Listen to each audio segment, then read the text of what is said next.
Welcome to Gridiron Gamblers here on Pub Sports Radio alongside my co-host Andy Molitor. I love this show. Andy, how you doing, my man?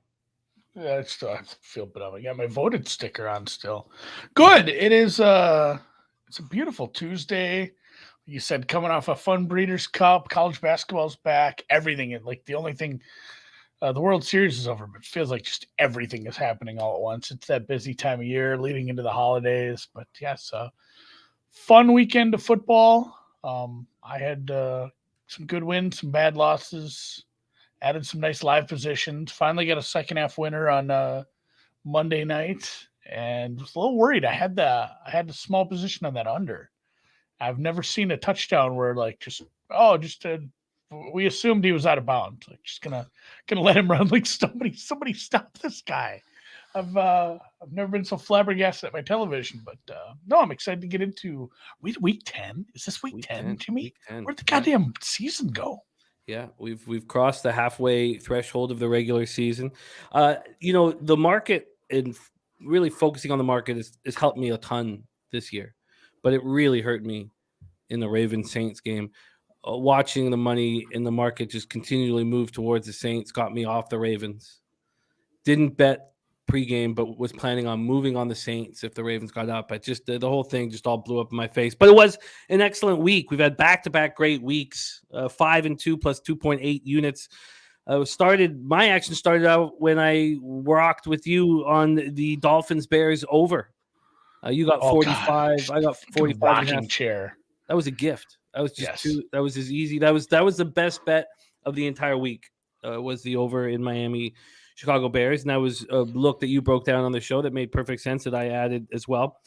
So I got started with that, and then Colts plus 5.5 was absolutely atrocious. And going over more of the stats, it was clearly a terrible mistake. But I also had the under 39.5, so that balanced out.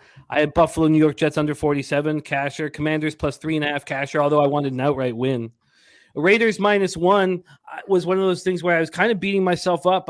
I just thought the capping was sound. I really I believed in that bet so much, and to see them up 17-0 and 27 at the half and not be able to win or do anything second half really kind of hurt me. And then Tennessee KC under 45 was a catcher. So 5-2 plus 2.8 units.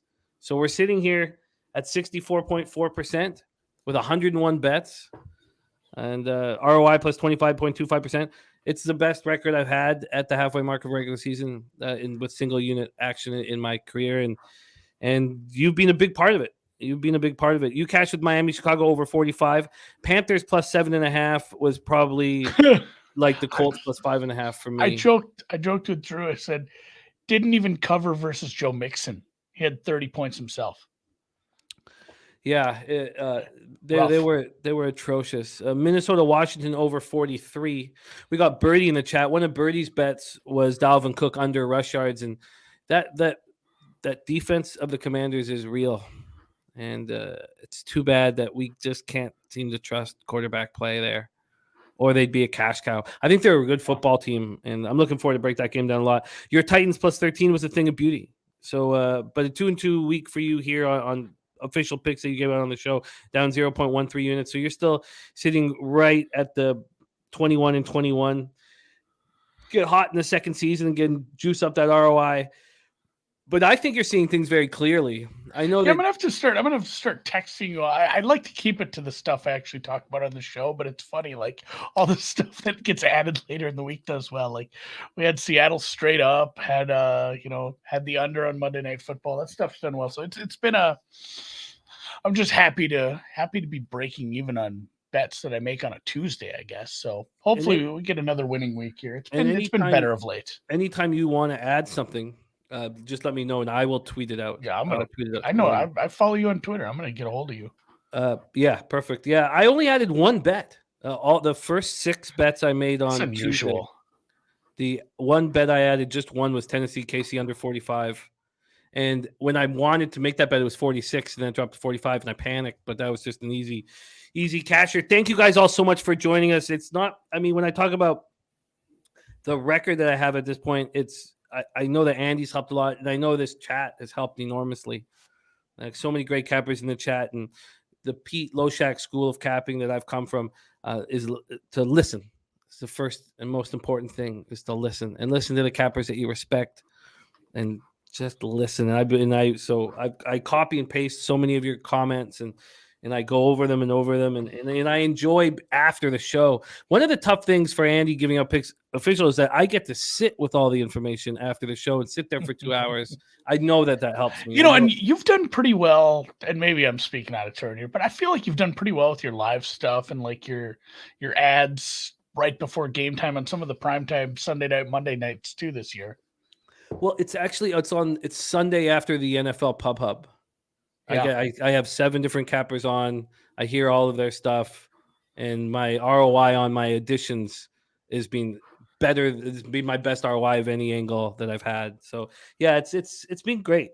I would be more confident about my live action if I didn't take it in the heart of the khakis in that last night. But you know what happened, Andy, was I was angry. And it was just 2 $100 bets, but one was 7.5, one was 13.5. I could have got out of it right when Pete Werner was being trucked off the field. I could have got out of it and only been down about $30, and I didn't. But Dav Fenn came in the chat, another capper that I love and worked with for a long time. And he's like, I'm moving on the Warriors now live at plus 170 money line. And he's like, jump on this right now. And I did. I put $100 on it at plus 170. So that paid for all the mistakes that I'd made all night. And that's part of the fun of this community, is that Dav Fenn would come in and say, just do this, come ride with me. And then I got to sit back and watch it win. So I'm very thankful to have this opportunity to cap with you guys, and I'm very excited about the second half of the football season. Thank you guys all for joining us. Sammy Calmer, 3-1 in week 9. Nice job. Dennis Garcia says Seahawks continue to roll. There's Birdie, Papa Calls, Danny Lopez, Topset, Terry Walker, Spenny Penny Bombs, Harold Williams, LJ from H-Town. A great, great group. Let's get right to work. We start on Thursday night, Thursday, November 10th, 8:15 p.m. Eastern. Atlanta Falcons 4-5, 1-3 on the road. The Carolina Panthers 2-7, 2-3 at home. We're at Bank of America Stadium in Charlotte, North Carolina. Let's go over to the line history here, and we'll start with we'll use Pinnacle as our opener. Pinnacle opened this with Atlanta minus 2.5. Now Atlanta is minus 3. From a totals perspective, this is just fired up from 41 all the way up to 44.5. So a big move to the over. 5,749 tickets counted for at Sports Insights. 63% of the tickets, 62% of the cash on the Falcons. We've seen it move a half point in their direction. 59% of the tickets, 67% cash on the over, and we've seen it move up 3.5 points on that over. Falcons coming off a 2017 home loss to the Chargers. Loss prevented the Falcons from moving above 500 for the first time since 2017. Mariota 12 of 23 for 129 yards, also ran 5 times for 24 yards. The running game was, again, excellent. Algier ran 10 times for a career-high 99 yards, caught a pass for 24. Cordero Patterson returned after missing 4 games following knee surgery. He ran 13 times for 44 yards, 2 touchdowns, caught a pass for 9. As a team, the Falcons ran for 201 yards, got 5.7 yards per carry. But they continue to struggle through the air, and they've got dangerous weapons that aren't being utilized. Kyle Pitts, 2 catches, 27 yards. Drake London, 3 catches, 23 yards, and lost a fumble. On third down right now, though, they have the 6th best mark in the league at 45%. And their offense is and can be dangerous. But the defense is tricky to analyze. They didn't muster up much pressure on Herbert, and Herbert was missing his best 2 receivers. They 0 sacks, 2 quarterback hits. So this Chargers team that was missing their best 2 receivers went 8 of 16 from third down. That's just not acceptable. Right guard Chris Lindstrom has a knee injury left in the third quarter. He's going to be replaced by Colby Gossett. Panthers coming off an ugly 42-21 loss to Cincinnati, down 35-0 at the half. PJ Walker was terrible. 3 of 10 for 9 yards, 2 interceptions. Pulled for Baker Mayfield, who looked decent. 14-20 for 155 yards, 2 touchdowns. Sam Darnold was released yesterday, so looks like it's going to be these 2 for the time being. Terrace Marshall caught 3 for 53. Raheem Blackshear caught 4 for 40. The Deonta Foreman train came to a halt. Week 7 and 8, each week he ran for 118 yards. In this one, he finished with 7 carries for 23 yards. They managed just 64 rushing yards as a team. They had run for 173 against the Bucs and 169 against the Falcons. The offense is hitting at 26.67% on third down. The defense could do nothing. Bengals 6 of 10 on third down, put up 464 yards. You mentioned Joe Mixon already. Mixon gashed them, 153 yards, 4 touchdowns on the ground, 4 catches, 58 yards, a touchdown through the air. The Panthers defense finished with 2 sacks and 3 quarterback hits, and Brian Burns left in the first quarter with a neck injury. Dante Jackson was active, and we thought that he was going to play. He didn't. So C.J. Henderson started for him Sunday. It's a lingering ankle injury. The Panthers can't run the ball, and they can't defend the run. They're 24th in opponent yards per carry, and I think that when you play the Falcons, that's probably the first stat that needs to be talked about. Can the team defend the run? And they can't. So take it away for us, Andy. Is this a cheap price for the Falcons against the Carolina Panthers team that possibly gave up? Or is this not the time to sell on the Panthers after looking as bad as they looked? Yeah, the only worrisome thing, and you already touched on this, the Falcons did not get any pressure on our guy Justin Herbert there. It just didn't happen. You didn't see him getting after it. It's a beat-up offensive line. The positive was they ran all over him. They could have been able to continue. I don't know why they would have gotten away from that at all. Anybody they handed the ball to did well. That's going to be something that's going to continue. Carolina's been a little suspect against the run. I know they're getting a little healthier on defense, but this is probably a Falcon spot. It's just scary to back anyone in this division right now. I don't know how you feel about backing any NFC South teams whatsoever. So it's probably a cheap Falcon spot here, but they're not a good enough team to be backing on the road. I'm not the kind of guy who wants to back a real shit team on the road like this, even against another bad team.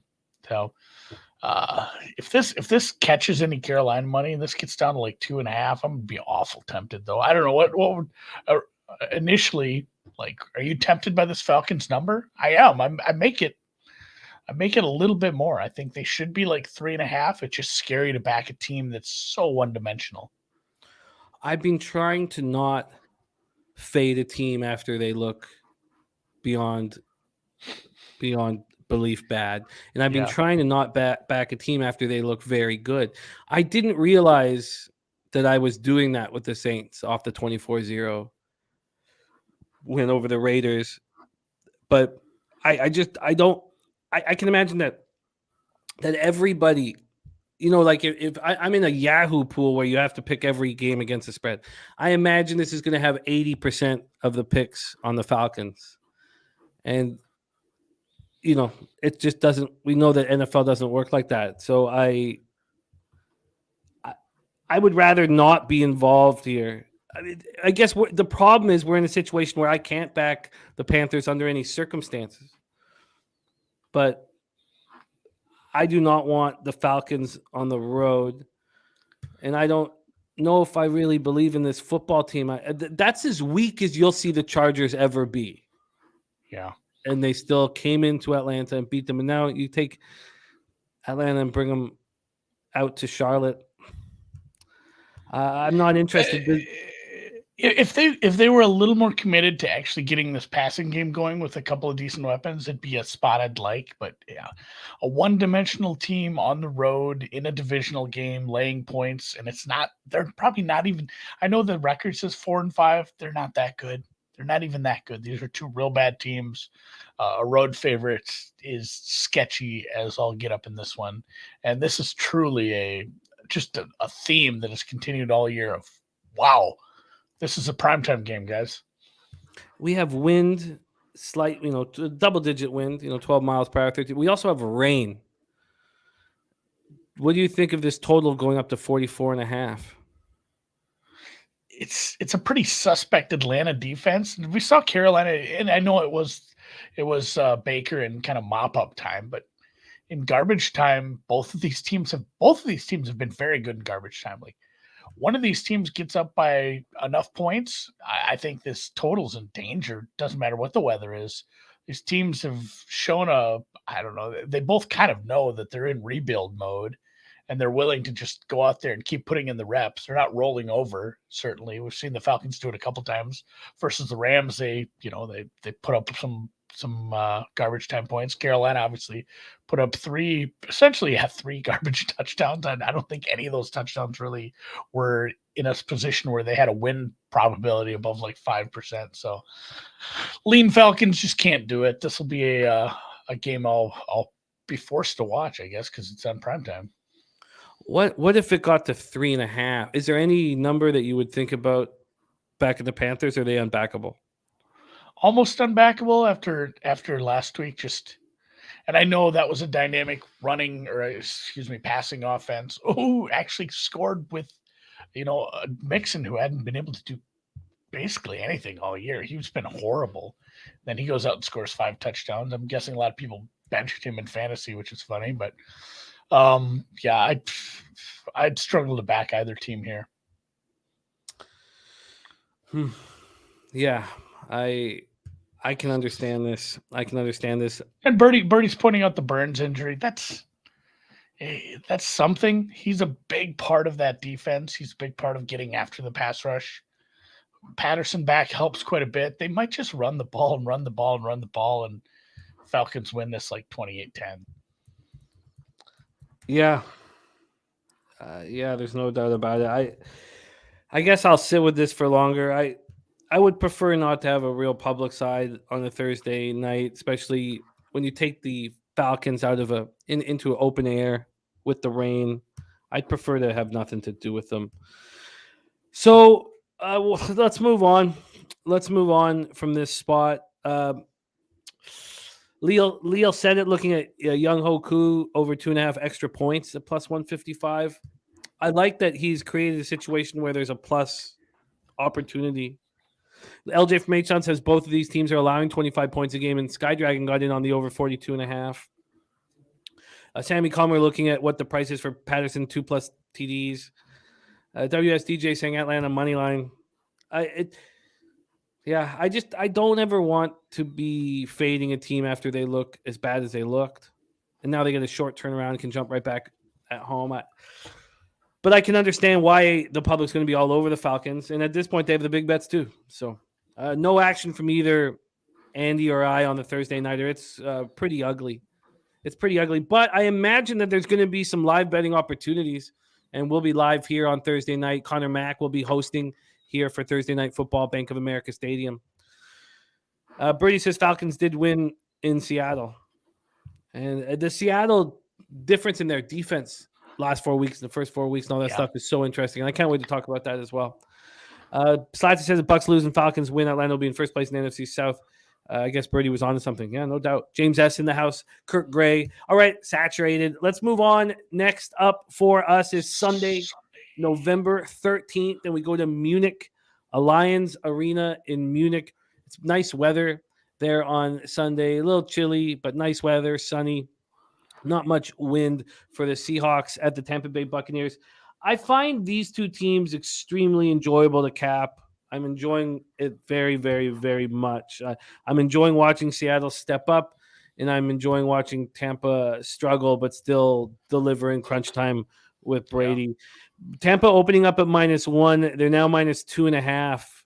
It's interesting, a 1.5 move over to the Buccaneers at Pinnacle. From a totals perspective, it opened up at 44 as pretty much a pick 'em. It's now juiced to the over, -111. Let's see if the cash flow correlates with that. We have 5,964 tickets in, 40% of the tickets and 85% of the cash on the Tampa Bay Buccaneers. That's interesting.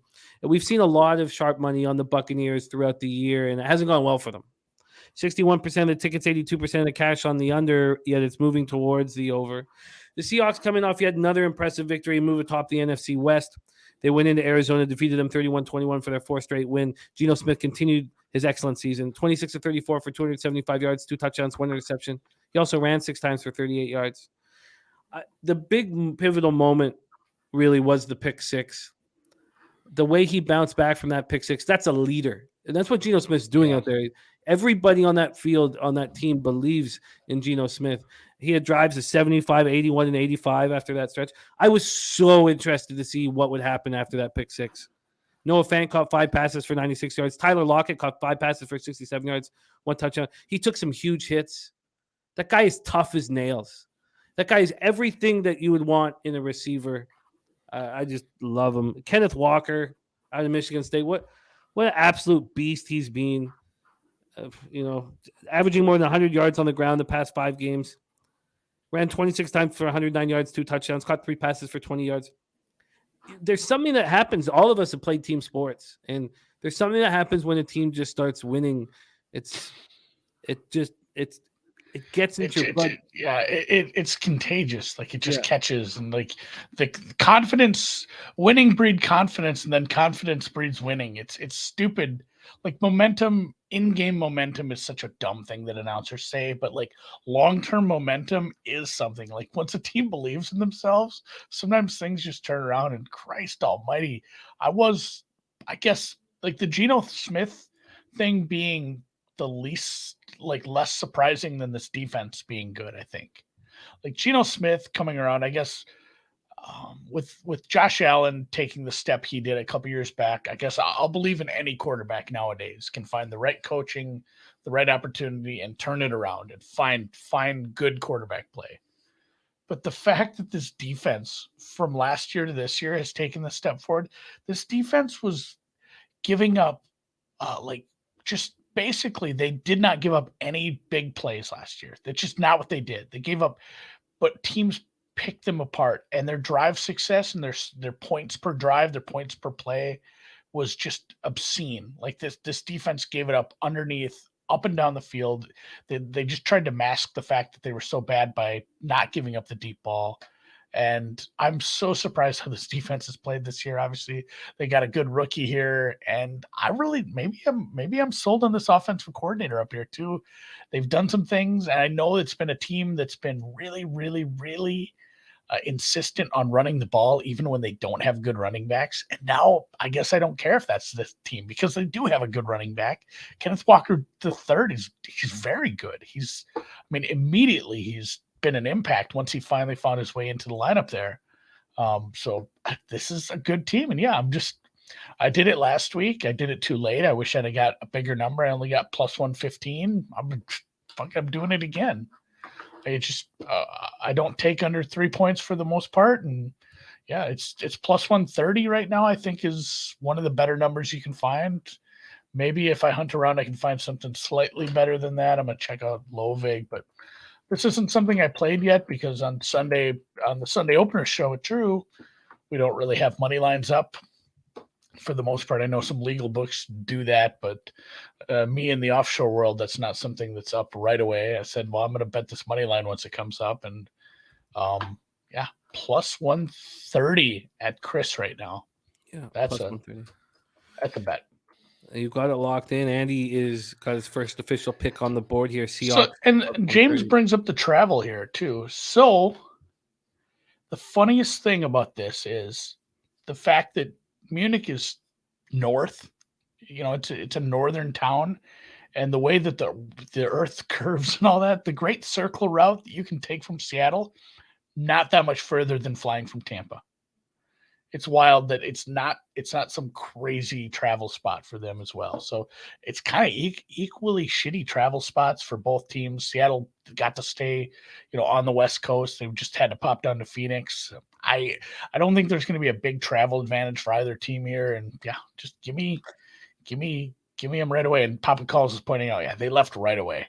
But I love this when a team just goes there. Just go there, get acclimated to the time change. Because it's like, well, and that's the thing too. It's from the East Coast to the West Coast. It still is a decent size difference for time change. It's like a 10-hour time difference. So I'm glad they're going to take like almost a full week to get ready for this time change. So I don't have that here. I need somebody to confirm that, because I have here that they were practicing Tuesday and Wednesday before departing for Germany. So let me just, if anyone can pull that up right now. Yeah, I thought they left like Monday morning. I don't know. No, here it is again. They're leaving Wednesday. This is another article saying Wednesday. I want that. I just want everybody to be on the exact same page here. They are. I have them. So I guess they're going to practice in the morning Wednesday before leaving. I don't know. I don't know how that works. But here, this is a second article saying that Seahawks will leave Wednesday to head to Munich. So, yeah. So that's just hopefully, yeah. The earlier the better. I've seen some teams go on like Friday to London. Never turns out the best. And then Birdie's saying Seattle hasn't really beaten anyone good yet. No, but is Tampa Bay good at this point with the injuries they've suffered and the miscommunication they've had on offense? I'm not sure Tampa Bay is a better team than them on a neutral right now. So, and yeah, Munich, Bavaria is southern Germany. It is still, Europe is northern hemisphere-ish. Well, I would like to dive in a little deeper, and I want to touch on the Bucs side of things here. So the Seahawks were 10 of 15 on third down against Arizona. So what we know about this offense is it's clicking. It's rolling right now. The defense swarmed Kyler Murray. They sacked him 5 times. Seattle's got 16 forced fumbles. That leads the NFL. Their run defense is the 27th worst in the NFL. It doesn't matter against the Bucs, right? Because the Bucs can't run the ball. Marquise Goodwin with a groin injury. What up, Gerald Jones?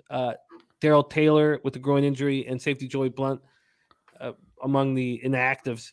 And Pete Carroll says all 3 will be at practice today, and he thinks that they can all come back. Linebacker Colin Gillespie, he's done. He underwent knee surgery. He was helped off the field last game. He's done. Rez Mobb in the house. What up, Rez? So the Bucs, I just want to touch on the Bucs a little bit so I can kind of just feel like I'm Bucs coming off a 16-13 win at home over the Rams to snap their 3-game losing streak. Brady was 36 of 58 for 280 yards and 1 touchdown. I'm sure you watched the drive. 44 seconds left, 5 of 6. He averaged 4.8 yards per attempt in that game. It was just the most vanilla offense, all short passes. And then something happened on that last drive. And you could say that something that happened was prevent defense. And that's totally valid. But do you think there's a chance that the Bucs can get momentum from that drive and start believing in themselves again? Cade Otton with the game-winning touchdown. That's the first touchdown by a tight end this season for the Bucs. What do you think of that drive, and how will it change what's gone on in Tampa? Yeah, and that was a game, too, I stayed away from just because it said both offenses stink. Whichever one stinks the least is going to win the game. And really, I want to put that loss more on the shoulders of what the Rams did late in that game than anything Tampa did. You gave Tom Brady like 100 chances at the end zone between those 2 last drives. The fact that you lost the game wasn't super surprising. Those are 2 teams where the offenses have taken massive steps back from the highs of the last couple of years. So I still, you still have to give them credit. They played pretty well on defense, again, against an offense that hasn't really been able to do anything that's not Cooper Kupp. And, it just continues where Tampa Bay can't run the ball. They're not really in sync. And, you put the ball in Tom's hand late, though. You give him 2 shots at that game-winning drive. Things aren't usually going to go your way there. So hopefully it's a little better. And somebody's pointing out, Akeem Hicks, we'll see if he's 100%. But, down the road, if you get Hicks and Vea going, it's probably a good run defense. I think Walker will still be all right. It's a good run scheme. We'll see, though. And there's so the weak spot of the Seahawks run defense can't be exploited by the Bucs running game. They ran 20 times for 51 yards. Fournette ran 9 times for 19 yards. He did catch 5 passes for 41 yards. This defense will get stronger and stronger as they get healthier. We saw what they looked like, Carlton Davis and Sean Murphy bunting back. We saw what they looked like with Akeem Hicks back, and that can continue. I don't know about Antoine Winfield, but obviously in concussion protocol, if he came back, that would help this team a lot. The Rams were held to just 206 total yards, but the Rams, as you said, they have a terrible, terrible offense. So we have a look on the Seahawks money line from Andy, and with this total, Andy, this total that is now sitting hasn't really moved a little bit to the over. If you were given a free $500 bet on the total at 44, what would you do? It's just such a weird spot for. I mean, this game is at like. This is the only thing that really worries me about the Seahawks game. Like this is at like 6:30 a.m. their time for West Coasters.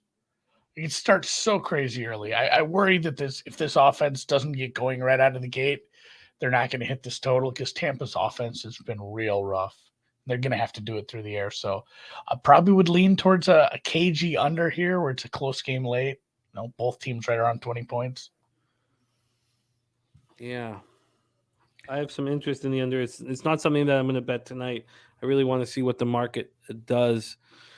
Okay, we have Andy locked in. First official pick is on the board. It is the Seahawks at plus 130.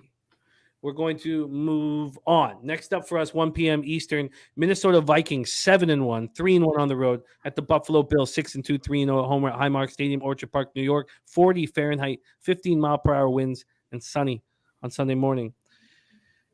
Let's take a look at the line history first, and I imagine that this is available at all books. If it's not, it would be Pinnacle that would be afraid to put it up, and let's see if they are, and they are, as I imagine they would. A bookmaker opens this up at 7.5. There's been no movement off the 7.5. See what BetOnline is doing with this one. BetOnline has this opened up at 9.5 and now at 5.5. So BetOnline's done the biggest move with this one. This total opened up at 49.5 and has dropped all the way to 45.5. I guess you would look at those moves and think Josh Allen's not going to be under center. That's not what I picked up from all the research I did today. That's not. No one's rushing to that, but we'll find out. The big practice is tomorrow's practice. 7,401 tickets in, 66% of tickets, 85% of cash on Minnesota, 71% of tickets, 90% cash on the under. The Vikings coming off their sixth straight win, a 2017 road victory at the Commanders. Gives them their best start since 2009. Cousins 22 of 40, 265 yards, 2 touchdowns, 1 pick. Justin Jefferson caught 7 for 115. New tight end TJ Hawkinson caught 9 for 70. Thielen caught 3 for 67. Dalvin Cook ran 17 times for 47 yards, caught 2 passes for 9. The Vikings defense stepped up when it mattered most. They finished with 3 sacks and 7 quarterback hits. Harrison Smith had 1 interception for 35 yards. Cameron Dantzler left in the first half with an ankle injury and didn't return. Yesterday, O'Connell said it's a long shot for Dantzler to play. So they're going to bring in their rookie 4th rounder, Caleb Evans, and he's going to be forced in the starting role. This Vikings defense allows 7.4 yards per pass attempt. That's the 3rd highest in the NFL. And they're last in opponents' red zone touchdown percentage at 78.95%. And Dalvin Tomlinson missed the game with a calf injury, and we'll get an update tomorrow's practice. But this is an already very weak pass defense that Heineke can't exploit. And it got worse with Dantzler out of the lineup. The Bills had their 4-game winning streak snapped in a 2017 loss to the Jets, fell to 0-2 against division opponents, and the big story is Josh Allen injures his elbow late in the game. And there were so many conflicting reports. We heard immediately that it was a UCL injury, that it would require surgery, that he'd be out 4 to 6 weeks. Then we heard that he would be limited in practice. And then from McDermott, he said that he needs time to fully grasp the situation, and he was calling it an ailment. This is not something serious. He said, we're just going to go through it. We're still evaluating it. I'll know more in the next 24 hours. So there's a lot of reports that expect him to be under center. So Skydragon's still saying, is Allen playing? Spenny's saying, I think Allen will play. And I'd love to hear your idea on it, Andy, because a lot of what we do is we gamble. This is what like a bet right now. You're either betting that Allen's going to be under center, or you're betting that he's not, and it's part of your action here. But what I took from it, we'll know tomorrow. That's the next time McDermott's scheduled to speak. But I think he's trending to play. Josh Allen was 18 of 34 for 205 yards, 2 picks. He ran 9 times for 86 yards and 2 touchdowns. Held without a TD pass for the first time since Week 17 against Atlanta. The rest of the Bills' running game struggled. Singletary, Cook, and McKenzie ran 13 times for 48 yards. Stephon Diggs caught 5 for 93. The Bills' D finished with just 2 sacks and 3 quarterback hits. They couldn't stop the run late in the game. The Jets went from their own 4-yard line with 7:53 left to the Bills' 18 with 8 straight running plays. Then they lose Greg Rousseau, week-to-week injury. It's a high ankle sprain, defensive end gone. So Jordan Poyer, Tre'Davious White, and Matt Milano all missed the Jets game. Tre'Davious White was activated from the injured reserve. We thought maybe he'd play, but he was inactive. And Matt Milano was questionable with the oblique, and then he sat out after, I thought he was going to play, and he's been nothing short of spectacular this year. So again, there's so many moving parts to the injury-wise, and we'll get a better idea in the McDermott press conference tomorrow. What are your thoughts here? I know you got a big angle on Allen for MVP. I can't wait to hear it. Yeah, that was painful to see him have another bad game, and then Patrick Mahomes doing what he does and flipping that market. Now it's a tight three-way market on the top. I don't know, I'm not going to say a lot about this game. Both defenses are worse than I had projected. The Vikings defense is much worse than I projected. And even Case Keenum has taken a team to the NFC title game, man. Case Keenum is a very good backup. This is a midpoint number, I believe. I think it's just like we saw with the Tennessee number where it was 12 and a half. And then it said, you said it right on the show. If it's Tannehill, it goes down. If it's announced no Tannehill, it goes to 14. That's what happened. I didn't even get the best of the number on there because once it was announced, it went to 14. Same kind of thing here. If it's announced Josh Allen's missing 2 weeks, 3.5, 4. If it's announced he's in, you better hurry and run to the window because the 6 is going to 7.5, and the total's probably going to pop back up. I think he plays. I don't have a strong enough opinion about that to actually lay the points right now, but man, Minnesota hasn't beaten anybody good. Minnesota's been trailing to some sad sack teams and had to come back. This is very tempting. I might even wait to hear Josh Allen is 100% in. I'd lay a 7 if I knew for sure he was in. So I'm waiting. This is the Minnesota Vikings are not a top 5 team in the league. They're a good team. They're not great. And this defense could get roasted. Like you said, Dantzler wasn't even good. We're going to a guy that couldn't beat Dantzler out. So that's going to be a problem. Both defenses are sketch, though. I think maybe, if anything, waiting on the weather and Josh Allen. And if the weather's okay and Josh Allen's okay, this total is probably 5 points too low, honestly. And I know it's been a tough year for overs. Boy, I'd make this over 49.5 with Josh Allen and good weather. You make an interesting note on Case Keenum. What if you get a 3 with the Bills at home with Keenum at quarterback? I'd probably I'd consider that as well, especially if the weather's good. I might look at that over as well. Remember the last time he was thrown to Diggs up there against the Saints in the playoffs? That was a fun game. He's got a live arm. He's a good backup. So I don't know. It's not a Minnesota team that's deserving of a lot of respect in the market right now from what they've done against much lesser competition. The Bills are still a very good team. You can take what you want from the last couple weeks, but they're still a very good team. I agree.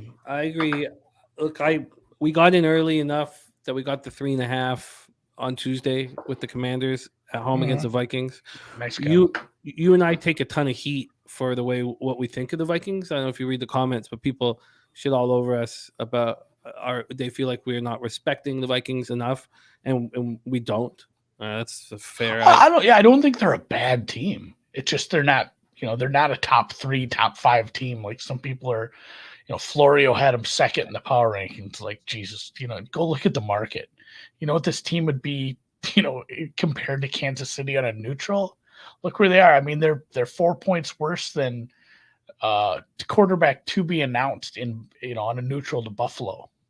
So this is a team that's good, but they're not good. Birdie saying if Allen is announced as playing, I will hit this over as quickly as possible. And Bills -6. If Allen plays, Diggs will have a monster game here versus old team, and the Bills will score. All right. Yeah, Diggs is kind of a like he's petty. Like he'll want to have 3 tutties. I would love, excuse me. I would love the opportunity to back the Bills here. And I'm just waiting to get more information, and we'll get it tomorrow at the press conference. So we'll see if Andy moves on this as well. He will let me know, and I will tweet it out for everybody here. But I would love to get in on the Bills. I'd love to get in after that loss, and I would even have a lot of interest in them with Case at quarterback, getting a better line. There you have it, and we'll also find out about Milano. So Milano's such a big piece. You got to expect Tre'Davious White is going to be back, and then we still don't know about Poyer. But all he said, they're all improving, is all he said. Yeah. All right. Let's move on to the next spot on the board. 1 p.m. Eastern. Detroit Lions at Chicago Bears, Soldier Field, Chicago, Illinois. 36 Fahrenheit, partly cloudy. And what was the wind? I had it up here. I thought it was better than it looked. The wind is 10 miles per hour. So it's 10 miles per hour. It's not too windy. Let's go to line history first and see what we are dealing with here for Bears Lions. I'm excited to talk about this game. Both these teams have become very fun caps. The Bears open up -2. They're now -2.5. From a total standpoint, they open up at 47, and it's now 48. See where the cash lies here. We have 6,493 tickets in, and it's all Bears. 85% of tickets, 90% of cash is the Bears. 83% of tickets, 94% of cash on the over. Rez, no, I know they've been making you a lot of money, the Vikes. The Lions snapped their 5-game losing streak in the Big 15-9 win at home over Green Bay. Dan Campbell's 5th win in 25 games. Jared Goff, 14 of 26, 137 yards, 2 touchdowns, 1 interception. Amon-Ra St. Brown caught 4 passes for 55 yards. DeAndre Swift looked a little better. Caught 3 passes for 40 yards. Jamal Williams ran 24 times for 81 yards. The offensive line continues to look really strong. Goff's not mobile, and he's only been sacked 13 times, and 5 of them came against the Cowboys. So this offense can be dangerous. I know we've seen them struggle at times and not look nearly as dangerous as they were in the beginning of the year, but Amon-Ra St. Brown, DeAndre Swift, everyone's getting healthier. They have 31 plays this season of 20 or more yards. That's tied for 4th in the league. And there's a chance that we'll see Jameson Williams. Remember the draft day trade? Yeah. So he tore his ACL in that national championship game. There's a chance we see him this weekend. The defense got 2 interceptions from Kirby Joseph, 1 from Aiden Hutchinson. They finished with 1 sack, 5 quarterback hits, held the Packers to over 4 from the red zone. Detroit still ranks last in points allowed and total yards allowed. And I guess I would like to start there before we even go into the Bears. Is this a better defense than the stats tell us, or are the Packers just awful and we shouldn't take anything from it? No, the Packers are just awful. Let's just go with that. The Packers offense not only has been awful all year and just has, Rodgers didn't take the time in this offseason to go prep with these young receivers. He needed to meet these guys March to start prepping, before the draft even. That's funny. It's considering a couple of weren't even on the team then, but man, he just didn't take the time to do the work in the offseason. Now he's paying the price. And then on top of that, the Packers have a bunch of injuries on the offense now. The Packers offense is truly, atrocious at this point. And no, the Lions defense is not good. It hasn't been good. We've seen this get exposed, and we saw what a good offense can do against this Bears defense last week. And yeah, this was a 48 that I hit. I hit this into the over as well on Sunday right away.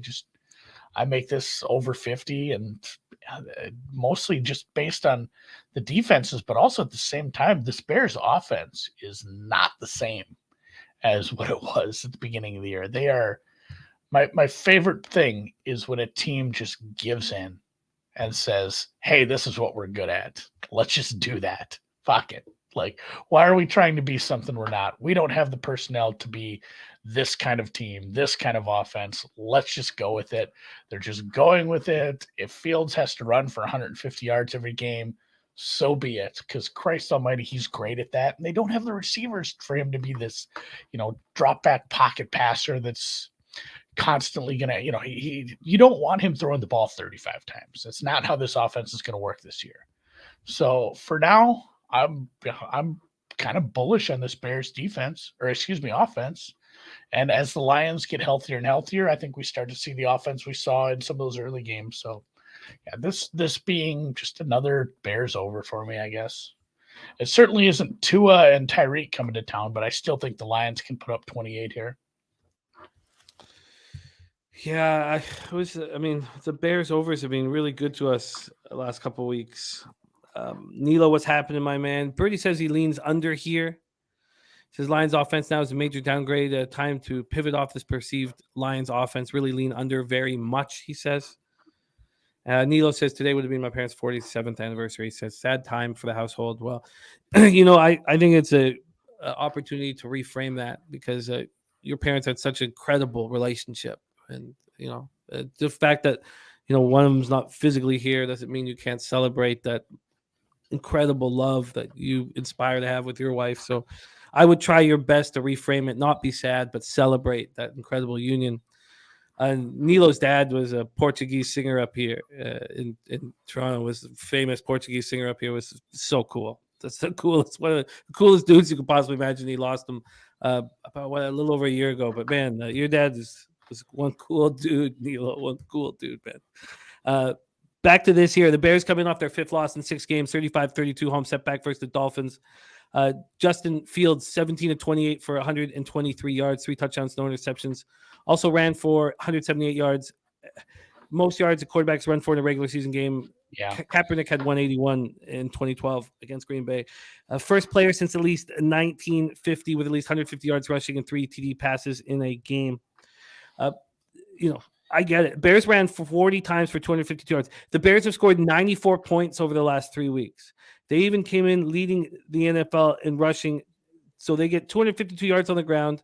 That joins the 76 Steelers as the only teams in the Super Bowl era to run for at least 225 yards in 4 straight games. And that's exactly what you were alluding to off the top, where they now know who they are. Darnell Mooney caught 7 passes for 43 yards and a touchdown. Cole Kmet caught 5 for 41, 2 touchdowns. 10 of 16 on third down. And their defense was torched. The Dolphins averaged 7.2 yards per play. We know Robert Quinn, no Roquan Smith, and no Robert Quinn wasn't doing much anyways. I get why you're on the over here. I'm interested I'm very interested that Birdie's not. No, and I get his point as far as this Lions defense. Not only you lose Hawkinson to the trade, you've had the Swift injury, but it's still, we've seen bad offenses do it against bad defense. I think a defense that not only has struggled, but then saw several of their star players get traded away. Like that just, it's kind of like how we talked about the Seahawks and how, confidence breeds wins and wins breed confidence. Like seeing your battery mates traded away, some of the best players on this defense traded away isn't going to help the mindset of this defense. And it really showed. I mean, everything they did was horrible. And the Bears offense tried to keep them in this game. And every time the Bears offense would put up a score, a nice drive, it was just like Miami just answered right back. And yes, it's a long shot from the Miami Dolphins, the Lions here, but it's still, Sun God, maybe a healthy Swift should be able to move on this Bears defense. It's not a good defense. And yeah, let's hope just the Bears offense can keep trucking here. I have this right around 50-ish. Are you surprised that 85% of the tickets, let me see this again. Oh, sorry, over here. 85% of tickets, 90% of cash is on the Bears? Because I guess the Bears are at home. Are you surprised? It's a divisional dog at home against a team that's, both teams have traded away players. So that doesn't surprise me. I think it is, it's going to be it won't be the back and forth game we saw with Miami, but it'll be a back and forth game. So yeah, if you made me bet a side, I would take the Bears for sure. This is these games have been much more difficult after talking them out when I thought that I would get some clarity. I think Rez got a win there. I think we got the Providence under. Nice job. Yeah, Slatsy, I mentioned it. Oh, in Chicago. Yeah, sorry, I thought I mentioned it off the top. It's pretty nice. It's going to be a little cold across, America, but it's not very windy. It's 37 Fahrenheit, 10 miles per hour is the wind. So it's pretty nice. And that can change, but it's pretty nice. Yeah. Okay, Andy locks in the over 48 at minus 107. Gon says 2 dysfunctional teams. It is hard to predict them. Terry Walker says, I just wonder if Justin can keep this up. Brady says this week is setting up like a bloodbath for the public. So many leans seem to be with the money. Something to watch for this week. Nice job, Rez. All right. Andy's locked in his second spot on the board. I'm still just sitting on the fence trying to figure this out. Let's move on to Nashville, Tennessee, Nissan Stadium, 1 p.m. Eastern. Denver Broncos, 3-5, 1-3 on the road. Tennessee Titans, 5-3, 2-1 at home. The weather in Nashville is very similar to these other spots. It's about 43 Fahrenheit, 42 Fahrenheit. 9 miles per hour is the wind. Broncos come in fresh off their bye week. Let's start with the line history here and see what we are dealing with. Pull it up right now. This one is another fascinating one. We have the Pinnacle not putting it on the board, as they always do. A very nervous book. Opening up at minus 2.5, minus 115 at Bookmaker, now minus 3 at minus 101. See what Bet Online did because they all brought it up before yesterday's game. Opened it at minus 1.5, now minus 3. So market moving towards Tennessee. The total opened up at 39.5. It's dropped to 39. That's at Bet Online. Over at Bookmaker, it opened up at 38. And that's where it is. It's at 38 right now. Shout out to Rez Mob. Thank you so much for thinking of us, man. I love that. You're a good man. $9.99 dono from our guy, Rez Mob. Love you, man. Super sticker. Oh, he's richer now. I might have taken a little Providence live when it was a good price because they were getting the shit kicked out of them. So it got sweatier for me than it did for you. 3,076 tickets in. Not a lot of tickets in. 35% of the tickets, 44% of cash on Denver. Market moving towards Tennessee. Interesting. 79% of the tickets, 97% cash on the under. Terry Walker looking at Denver in the under. Gerald Jones says big rest advantage for the Broncos. Tennessee defense 80 plays Sunday night. Spenny Pennybomb says if Tannehill plays, which is an awful thing to say, but would lean Titans. Don't want any part of this game, though, really. And Birdie says I will be betting the Broncos here. Broncos coming fresh off their bye week. Last seen in 21-17 win at Wembley Stadium in the UK over the Jags. Russell Wilson gained some confidence. 18 of 30, 252 yards, 1 touchdown, 1 interception. They didn't get their first down until halfway through the second. But then they started rolling when it mattered most. They were still just 2 for 11 on third down. So Hackett has let us know that Lloyd Cushenberry is going to miss time. And that Graham Glasgow will move over from guard to center. And one of the things that was talked about in different reports was how bad Cushenberry's been. And it's hurt Russell Wilson. Cushenberry's been bad. And so there's a thought that Glasgow is not only going to be the center now, but can easily prove that he should be the center even when Cushenberry comes back. Cushenberry's been penalized 6 times this year, and Pro Football Focus has given him a 56.2 grade. That's really bad. So maybe Graham Glasgow will help this team, and now he's got to buy to work his way in.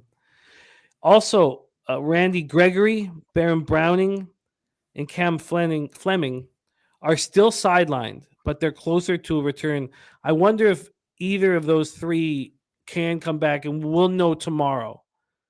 It's still sidelined, but closer is all we're getting told. Titans coming off a 2017 loss at Kansas City. We all watched it, cashed the under live. Got it up at 49.5 live, too. It's great.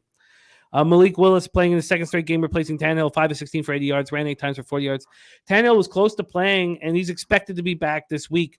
But again, we're going to have to wait till practice on Wednesday. He's not being able to plant his foot at this point. Derrick Henry ran 17 times for 115 yards, 2 touchdowns. Second touchdown was Henry's 74th past Earl Campbell, most of franchise history. They were 1 for 11 on third down. The Chiefs had 29 first downs compared to Tennessee's 9. The Chiefs had 499 yards of offense compared to the Titans' 229. The Titans' defense was impressive, though. They would bend and not break, and they finished with 4 sacks and 8 quarterback hits. Bud Dupree left with a hip injury. That hip's been bothering him all year. And their free safety, Josh Thompson, left in the second half with a knee injury. We're going to find out all more about that on tomorrow's practice. But it's funny. This was one I was thinking for sure that I wanted the Broncos here. But I really want to hear everybody talk it out. I think that there will be some legitimate momentum from the Broncos. And reading about how bad Cushenberry's been, maybe him and Russ and Glasgow can get something going together. Take it away for us, Andy. Broncos, Titans.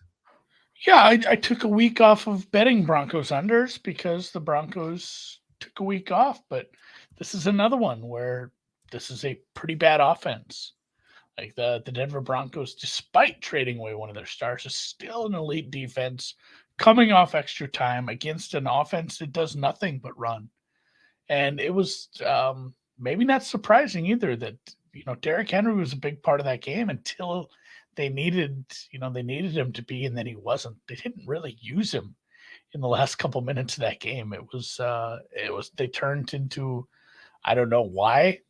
I don't know if they just, realize that everyone knows you're going to hand it to them. They're going to try something else, try to take people by surprise. That didn't work. I lean Broncos, but yeah, there's a 39 minus 110 out in the market that I played.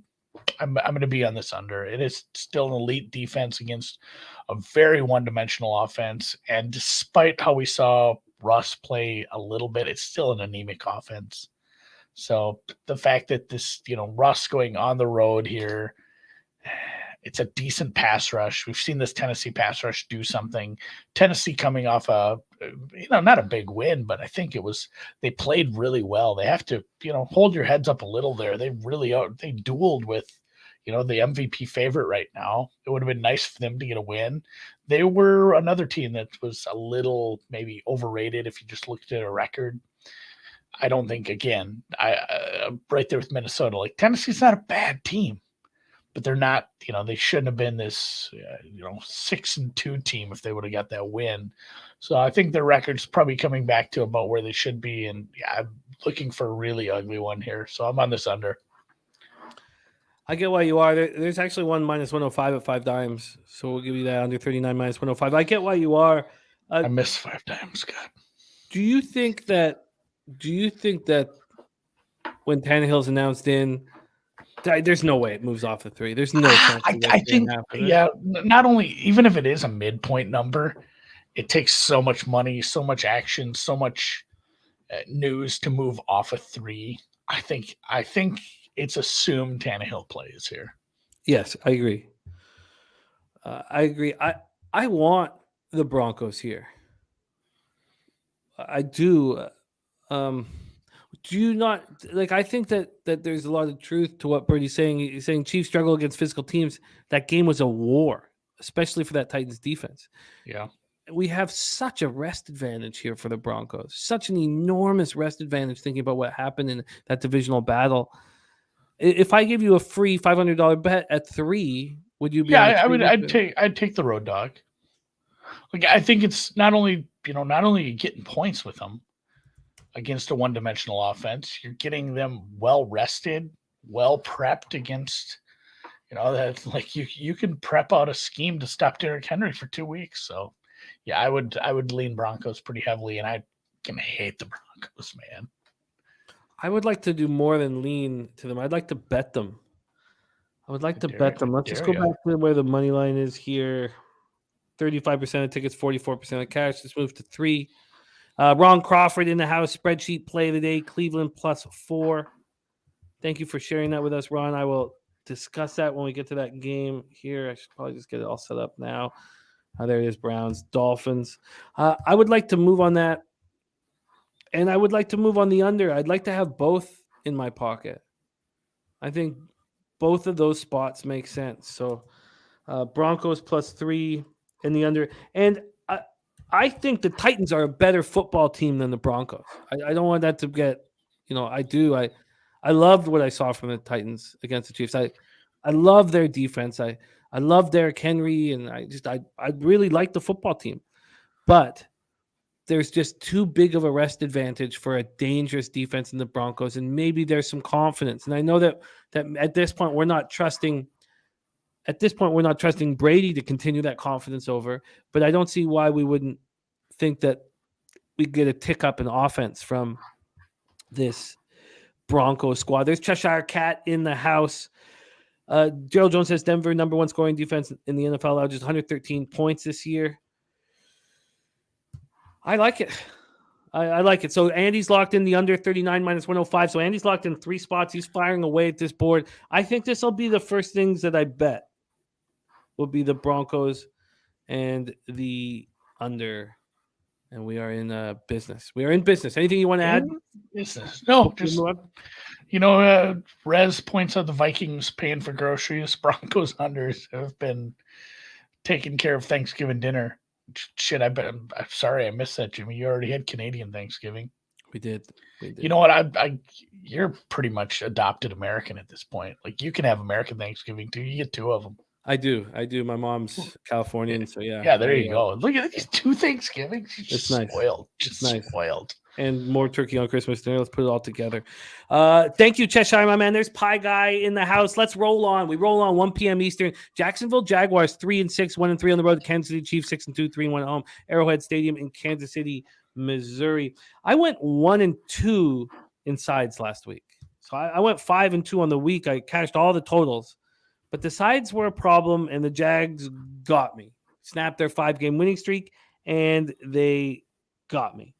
Let's see what we're dealing with here against the Chiefs. This opened up with the Jags as 10-point dogs at -113. It's now 10 at -120. From a totals perspective, it opened up at 50.5, -107 to the over. Slightly juiced to the over. It's now juiced to the under, -112 to that under. LJ from H-Town looking at Jags plus 9.5. Perfect rotation says Chiefs blow the Jags out by 20.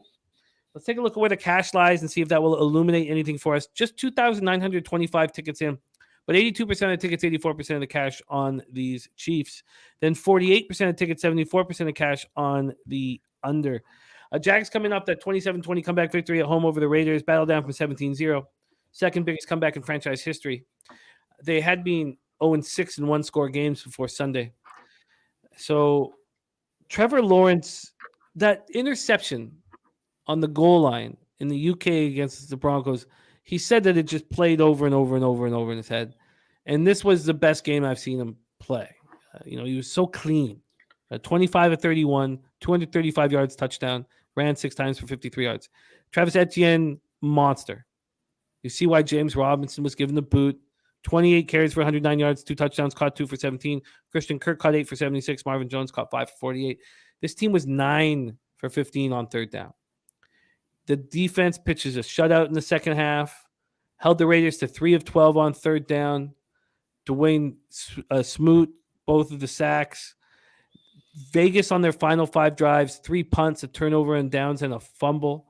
They get Jamal Agnew back, and I know that the special teams doesn't play as big of a role, but he can be a game changer on special teams. Rashawn Jenkins left in the 4th. He's in concussion protocol. But the way they shut down Devontae Adams in the second half, Devontae Adams had 1 catch for 0 yards, was targeted 5 times after the monster first half, was impressive. The Chiefs coming off that hard-fought 2017 win at home over the Titans, they dominated statistically, but barely got past the Titans. Andy Reid, 21-3 now off a bye. He was just 2-9 against the Titans. Second win for KC in its last 7 games against the Titans. Mahomes, 43, 68, 446, 1 touchdown, 1 pick. He also ran 6 times for 63 yards. They could get nothing on the ground. Is that something that we will continue to see from this Chiefs team? Allaire, Pacheco, McKinnon, Burton combined for 13 carries and 14 yards. I'd be very interested if the Chiefs start being unable to run the ball. I would like you to touch on that and whether that was the Chiefs or the Titans' run defense. And just a couple more things here. This defense, I know that Malik Willis was at quarterback, but they held the Titans to 1 of 11 on third down, held the Titans to 9 first downs, 229 yards. And McCole Hardman is starting to look better and better. So is Juju. They're both starting to look really good. We know what Kelsey brings to the table. He caught 10 passes for 106 yards. Juju 10 for 88. McCole Hardman 6 for 79. So is the Chiefs running game a problem? And what do you think here of a double-digit dog or probably 9.5 at most books in the Jags? Yeah, I really struggled with this one. This is probably a game that I'm just punting on completely because I've been back and forth and I poked so many holes in both sides of this. Like you said, Kansas City has struggled to run despite we've seen good individual efforts from all the running backs at certain points during the season. So I don't know, maybe I'll just give that front 7 some credit from Tennessee. The whole team played very hard. I know the offense couldn't get moving in the second half, but that Tennessee team in general, that defense kept him in the game because Kansas City came out firing in that second half. So credit's where it's due. And then the Jags, I'd love to take the points with this team. I think Bertie pointed out, Frank Clark's still suspended. Kansas City's defense is beatable in certain ways, but I've seen too many mistakes from Trevor Lawrence. And this is the kind of team where you make one or two mistakes and a couple of real promising drives end in field goals. All of a sudden you find yourself down by 20 points. And, I don't think we saw the best of the Kansas City Chiefs in the first half last week. We saw a really nice game plan. And, we have this every year where there's teams that really struggle with other teams. New England, even when they were really good, could never go down to Miami and be successful. It's the same kind of thing. Tennessee has won like 6 of the last 8 versus Kansas City. They just kind of have their number. It's always been decent matchups, and this is a Jaguars team where I don't know if they have that same kind of game plan. It's a different coach than the last time we saw these two teams meet. And I'm really sketched out by Trevor Lawrence's decision-making. So I want to take the Jaguars. I just can't do it with the current product they're putting out. So this is one of those two, Jimmy, where I spent like 10 minutes looking back and forth at this. And I just realized, like, I don't have an angle. I can't bet this game. I don't know. Did you have strong thoughts on laying it here with Kansas City or backing Trevor Lawrence?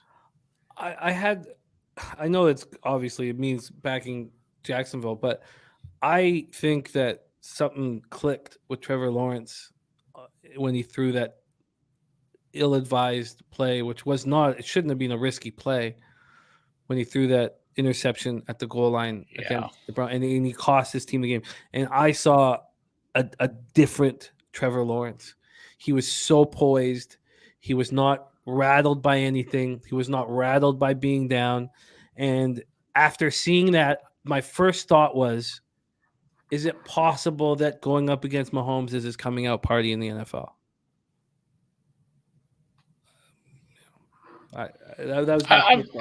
That's my struggle with Trevor Lawrence. I've thought that like 3 times this year, where it's like, all right, Urban's gone. They've got a couple of fun young rookies on this defense that are playing well. Trevor Lawrence is starting to take some strides. They have some weapons, and then they go out and just stink. And that's my last thought on this is, I don't know how much credit I want to give Jacksonville for last week. If it were an isolated incident, yes, but that's like the 3rd time the Raiders have had a big lead and just absolutely bottled half a game. I think they're poorly coached. I think they're poorly led, and they're just poorly managed right now in general. It's just a poor franchise, poverty franchise, guys. They just got another first rounder from a couple years ago. It's a mess out there, and that's where I struggled to realize, like, how much credit should we give Jacksonville for that, or how much credit should we give the Saints for 2 weeks ago? It's been a really tough product out there in Vegas right now. So I think that's another reason I'm struggling to like get behind Jacksonville here. Legitimately, completely legitimately. I think that I'm with Bertie. If I can get 10 or more, I probably move on the Jags. This will be one of those spots that it might help to wait and wait. So I do. I think if I can get 10 or more, I move on the Jags. Would you agree with this total? This total is now up to 50.5. Yeah, it's a beatable defense. I mean, we saw that with what Adams did in the first half. And the Kansas City, they're never going to be the same as they were a couple years ago. They've found some ways to get things moving, but it's another thing too is like, points breed points. And if the Jags score, it's just going to kick the Kansas City offense into overdrive here. It's the worst part. If you have an under, you're more so cheering against the Jaguars than anything, because the last thing you want to do is have this offense have to kick it into high gear for the second half. So yeah, the total's probably nuts on for me. Okay, we're going to move past that. I'm very interested in this game though, and I do think that I agree. If you get double digits, I'm leaning that way. And if there was like a 10.5, it'd be awful tempting.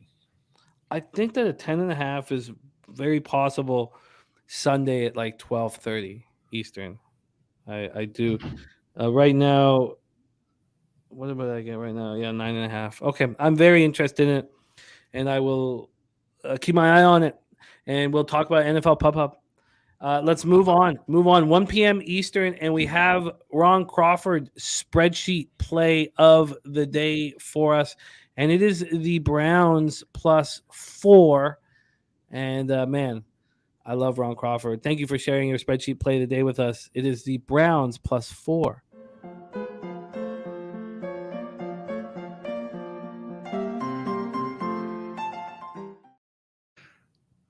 All right. Why have I never seen that before? I use it on my show, not on this one. But yeah, I love my man Ron. Hard Rock Stadium in Miami Gardens, Florida. Browns 3-5, 1-2 on the road. Dolphins 6-3, 3-1 at home. Browns coming in off their bye week. I love all these. I love buys. I love capping them. I love the added elements. It makes it so much fun. Let's go to the line history here for this one. And this Dolphins team, the difference between their defense at home and on the road is it couldn't be more wild. Dolphins open up -4.5. They're now sitting -4 at Pinnacle. This total opened up at 49 as a pick'em and has not moved. No movement. Let's take a look at what the cash is here. 2,000. Oh, sorry. Oh, that's the wrong one. Sorry. 3,984 tickets in. 45% of the tickets and 70% of the cash on the Browns. Looks like there's sharp cash on the Browns, and then 86% of tickets on the over. So we last saw the Browns snapping their 4-game losing streak in the dominant 32-13 win at home over the Bengals. They were up 25-0 at the half, finished 8 of 13 on third down. It's amazing what these Browns offensive numbers are starting to look like. They're 4th in the NFL in EPA. They're 7th in touchdowns per game. Brissett was 17 of 22 for 278 yards and a touchdown. Amari Cooper caught 5 for 131 touchdown. Chubb ran 23 times for 101 yards and 2 touchdowns. They outgained the Bengals 440 to 229, and the defense looked great. And you could substitute Myles Garrett for defense there if you wanted. Myles Garrett right now has a 93.7 pass rushing grade. That's first in the NFL. He has 41 pressures. That's first in the NFL. He's just unbelievable right now. He's really playing at a very high level. Dolphins coming off their third straight win with a 35-32 victory at the Bears. 2 of 21 of 30 for 302 yards, 3 touchdowns, and 0 interceptions. Tyreek Hill leads the league in receiving, 7 catches for 143 yards. Jalen Waddle, 4th in the NFL in receptions, 5 catches for 85 yards. Jeff Wilson looked better. We know how bad this run game looked last year, how bad it looked first half of this year. Starting to look a little better with Jeff back there. But this defense looked so weak. They could not stop Justin Fields. They could not stop the Bears on the ground. They allowed the Bears to go 10 of 16 on third down. I have no idea what to do with the Dolphins defense. I don't know what to do because I see them at home look very good, and I see them on the road look very bad. What do you do with the Dolphins defense? Where are they in your rankings? Yeah, it's been a team that was beat up, and this was part of the handicap, last week as well. This defense has taken some steps back, and that was, kind of on the back of seeing them give up a fair amount of points to an absolutely just horrible and beat up. The Detroit was kind of at a low spot when they faced them, and they've given up like 60 points to Detroit and Chicago. And yes, I just said how much better Chicago has looked on offense, and that was a very fun matchup for us. But this is probably a spot where Miami's starting to get a little bit overrated in the market, and their defense is atrocious. And it looked real bad at certain points last week with some of the injuries and just how they've played. Bringing in Chubb's going to help. I'm not sure if it's going to help immediately. And the please stop to Justin Fields. That was hilarious. Hard lean, probably going to take the Browns here. I'm looking for the best price on this. This is another one too where this total might be a bit high, but I'm scared to take this just with how bad I saw the Miami defense get beat at certain points last week. So I'd lean under, but more so leaning on taking the over the field goal. Miami should be like There should probably be like 2.5, 3. So I think you're getting a little value on Browns. Not my strongest angle of the week, but this is put it on the board for me. I'll play the Browns here. I'm interested in that you guys are all. Bertie, I've checked 3 different sites. There are no wind issues at all in Miami on Sunday. I remember when we took the over in Miami, Chicago. There was talk about wind issues, and that we cashed that by 30 points. I know I'm horrible at finding out the weather. Miami's weird. It's probably going to rain at some point. It always rains a little bit. You're going to have some wind during the game. I think Cleveland's going to be fine with that. They play in a goddamn windy stadium. And the way the Browns defense, especially the front seven, looked against Cincinnati, if they can get after Tua at all, pressure him, it's hard to get the ball to Tyreek when you're laying on your back. So I like the Browns in several spots in this matchup, several matchups within the matchup. And getting 3.5 feels good here. Should be a close game. I'll take the dog. I'm interested in joining you guys, but just to be clear, there's almost no wind whatsoever. There's 3 mile per hour wind at midnight. 5 mile per hour wind at 6 a.m. I hope they don't go that late. No, I mean like before the game. But, the wind gets up to 8 miles per hour and 9 miles per hour. That's it. The storm comes. The tropical storm is like tonight, isn't it? So just nothing. No concerns there here. And I've looked at 3 different sites. So I like that you guys are on the Browns. I find that very, very interesting. I think it all makes sense to me. But why do the Dolphins seem to have decent defense at home? What do you attribute that to other than this putting the opposition in the sunlight on that side? So I guess some of it maybe comes down to the early season games where it is just hot and sticky. If you've ever been down to and I know you've been to Miami, Jimmy. Like if you get there during the hot part of the year, it's just swamp ass the minute you step out of the plane. And the fact is, they did play a very good Bills team. That was a great game. But the first game of the season was against the Patriots team that never, even with Brady, Patriots never come out hot. Patriots never play good down in Miami. Like I've already said, the Vikings are a bit overrated. That was a game they probably only won because they went to the backups in that one. And then, the other game was against a really shitty Steelers team. So some of these home games, maybe a little bit based on the matchups. And I guess, the Ravens game was wild. The fact that they won that game was something up in Baltimore. The Bengals game, the offense didn't show up there. The Jets game, the defense didn't look so hot on the road, huh?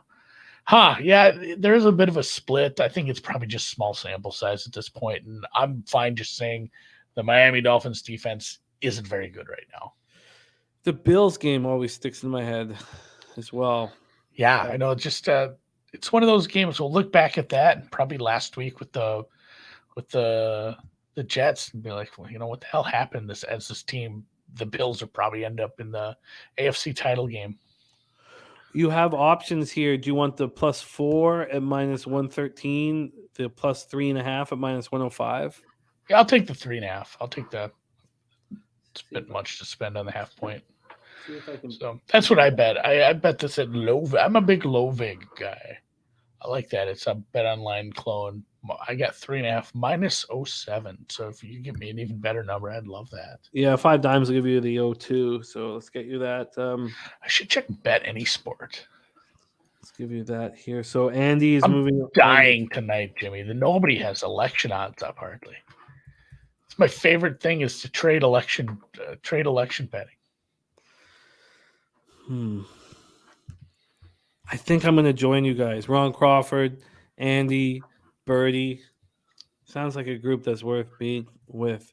Do you trust that what we're getting from the 4th in the NFL and EPA, 7th in touchdowns? Do we trust these numbers that we're getting from the Browns offense? Yeah, and I just, again, what we saw, and it's a different style of running, obviously, when you have a dynamic quarterback who's doing it sometimes out of structure. But the fact that the rush defense has looked the way it has against decent running backs, and you're getting Chubb coming in with we didn't lose Hunt to the trade market. So it's a dynamic running offense that probably stomps on them a little. This is gonna be I think this is gonna be a little bit of a wake up call for Miami, and maybe they get this win, but I don't think they do it by much. I'm interested. I think I'm going to roll with you guys on this. Let's move on. 1 p.m. Eastern. Houston Texans 1-6-1, 1-3 on the road. New York Giants 6-2, 3-1 at home. We're at MetLife Stadium in East Rutherford, New Jersey. We'll start with the line history here in this one. We have the Giants opening up at Pinnacle at -6. They're now -6.5. The 7 they have listed is at +106. From a total perspective, it opened up at 38.5 and has climbed up to 40.5. Let's take a look at the cash flow and see if that correlates. 3,429 tickets in. 50% of the tickets, it's 50-50 in the tickets, but 59% of the cash on the Texans. That's interesting. Then 87% of tickets, 96% cash on the over, and the market's concerned and are moving the total up 2 points. Texans coming off extra rest and prepped after their 29-17 loss at home to the Eagles on Thursday night. Davis Mills finished 13-22 for 154 yards, 2 touchdowns, 2 interceptions, and he played without Brandon Cooks. Brandon Cooks sat out all practice, expecting to be traded, and that never happened. So is it fair to assume, I was trying to get this information, is it fair to assume that he's going to be back in uniform, or is he done? He might just opt quiet quit for the year. Just be like, I'm done. I'm mad at the team. I don't know. Even if he does come back, it's not a good relationship at this point. So the Houston offense is predicated basically around a rookie running back, which is a rough look when you head on the road and face a team that's been playing above average, above where they're supposed to at least. They sure have. And yeah, Cheshire, I got a chance to see that goal. It's fun. McDavid's a hell of a hockey player. Nico Collins missed the game with a groin injury. I really want to know about Brandon Cooks, but I think that probably leaning towards him not coming back. Yeah, that's where I'm at. Yeah, I think that makes sense. Damian Pierce ran 139 yards on 27 carries last out. It was a nice bounce back from that 35-yard game the week before. Philip Dorsett and Chris Moore, now you're number 1 and 2 wide receivers. I mean, or receivers, I should say. But 3 receptions, 69 yards, 4 catches for 43 and a touchdown for Moore. 2 of 9 on third down. Defense played tough, 4 sacks, 5 quarterback hits. Held the Eagles to 360 total yards. And we know what the Eagles are capable of putting up. The Giants come in fresh off their bye week. This has become a team that's fun. Dable, Kafka, and Wink are really putting something together. Yeah. They were last seen in a disappointing 27-13 loss at Seattle. It wasn't as bad as the score indicated. I mean, Richie James gave that game to the Seahawks. Daniel Jones, 17-31 for 176 yards. Jones had 4 turnovers. 4 turnovers this year. That's the difference. He's not been intercepted in 128 straight passes. Jones was a guy who just couldn't be trusted, and something has changed. And I wonder if the same thing is going to be said about Trevor Lawrence after what happened. That's sort of why my angle's towards the Jags there. And one of those interceptions was a desperation pass, week 3 loss. There's nothing. He's just been so much better. Saquon Barkley, 20 carries for 53 yards, touchdown. He entered the week leading the NFL in yards from scrimmage, second yards rushing. His previous low of the year was 70. 968 all-purpose yards, so he's second to Tyreek Hill at 982.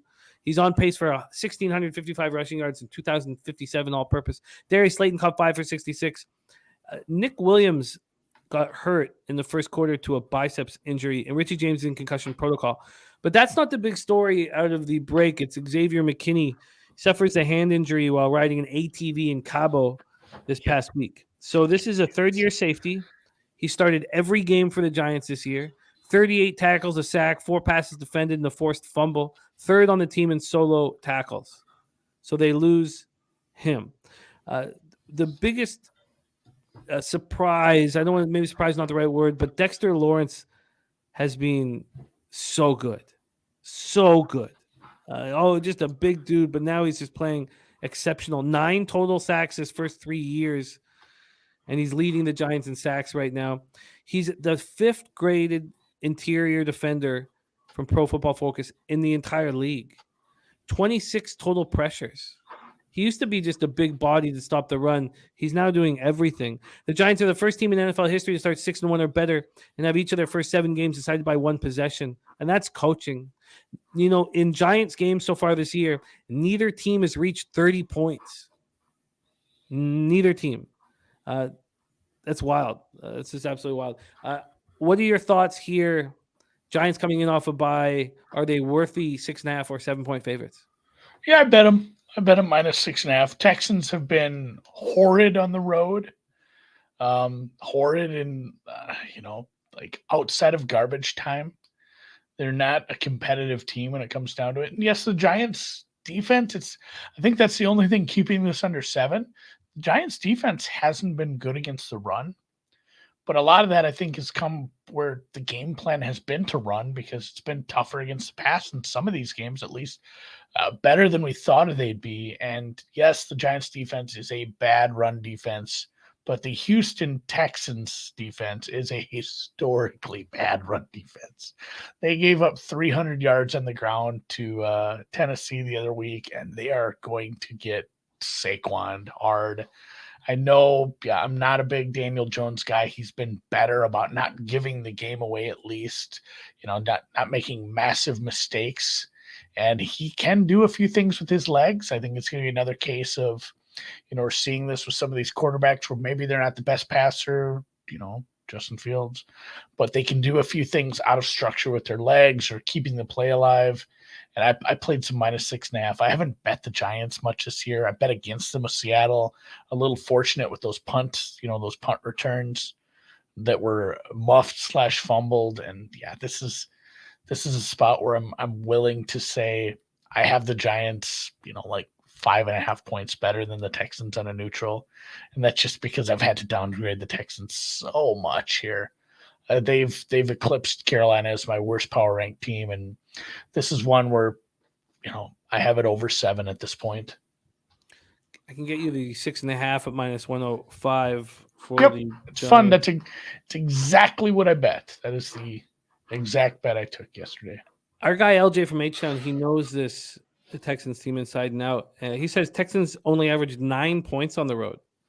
He says take out the Charger game. Texans have scored a total of 36 points on the road. 14-1 the Giants are to the under at home since 2020. He says under 41, no doubt. Why do you think this has gone from 38.5 up to 40.5 from 41? I don't know. Maybe just seeing the Texans being able to run the ball a little, and the fact that the Giants have given up some yards on the ground. Yeah, I don't fully understand. I think the number, anything around 40 is probably bang on with this. I don't have a strong lead on this side. I think the Giants, the total comes down to how do the Giants perform in the red zone? Because they're going to get there. They're going to run up and down the field. Are they going to punch it in, or are they going to kick a bunch of field goals? And honestly, that might be what determines my fate in this one too. I think they're going to be fine. The Texans aren't great in the red zone. So minus 6.5 here, just more of a numbers play. I make this 7.5. And obviously your action correlates in the idea of what the chat is talking about with the Texans team total under.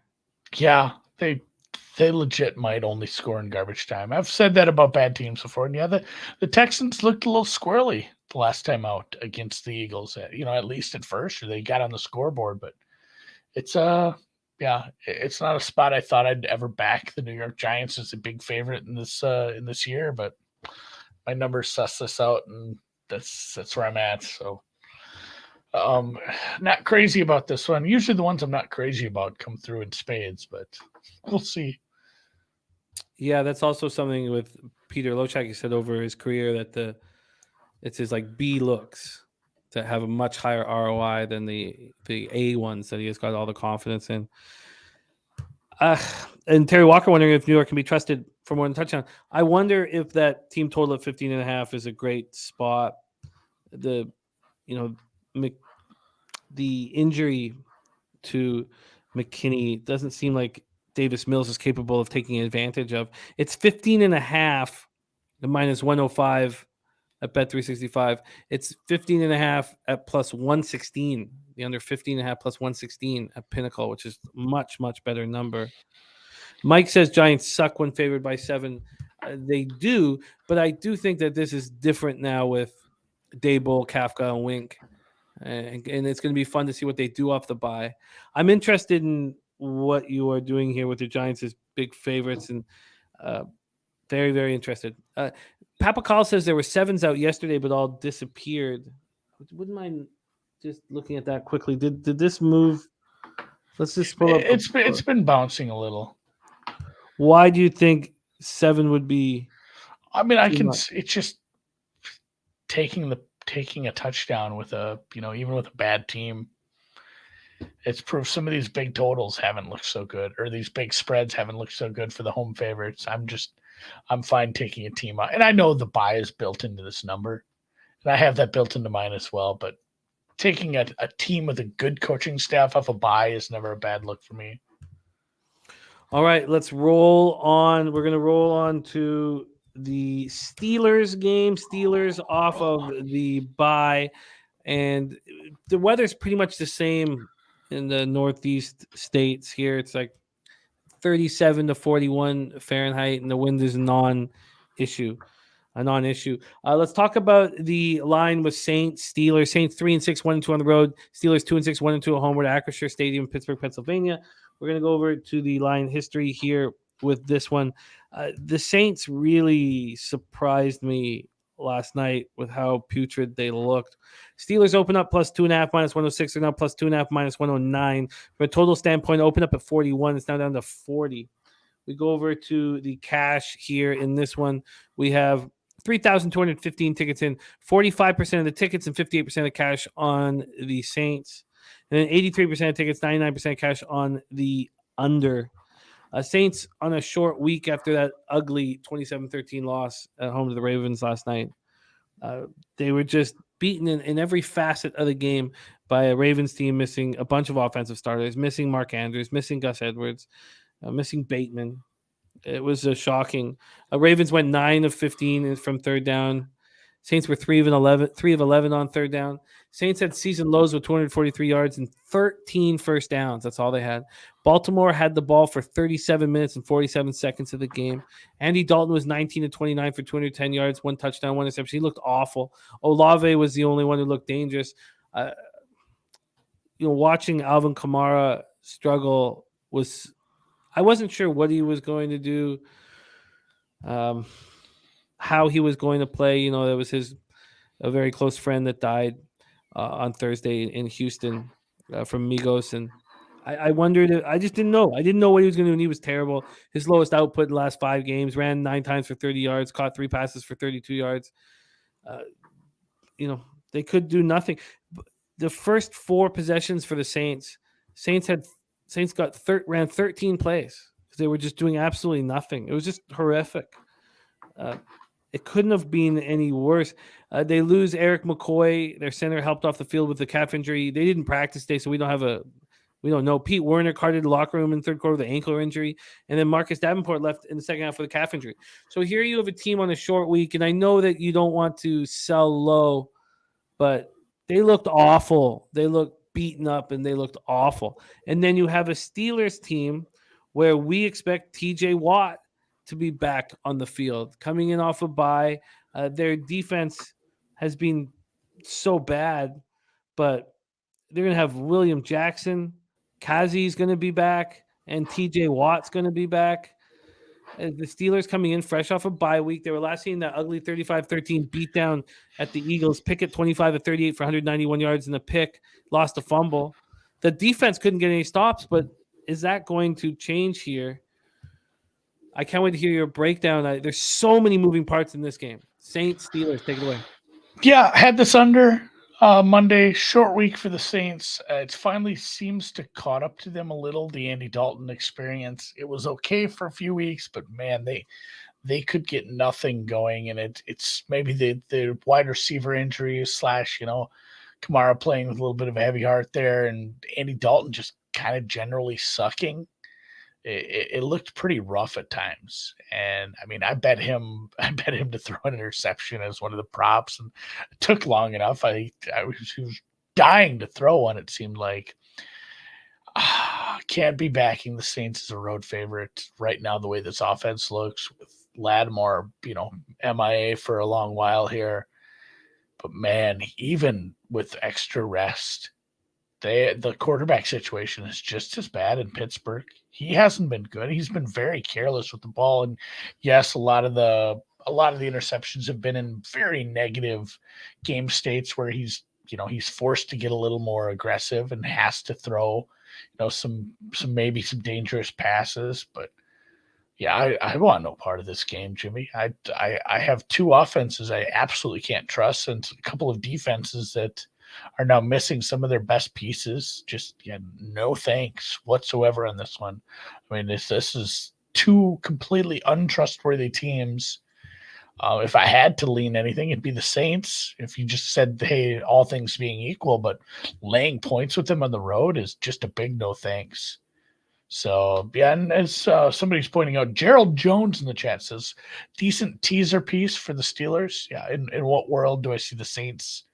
If the Saints score and win by like double digits, it's on the back of like a Pickett pick six. It doesn't feel like this is an offense that's really clicking, really moving, and we have a total of 40.5. So that's a beautiful spot for a teaser leg. So nice teaser look, but yeah, this is a big no thank you.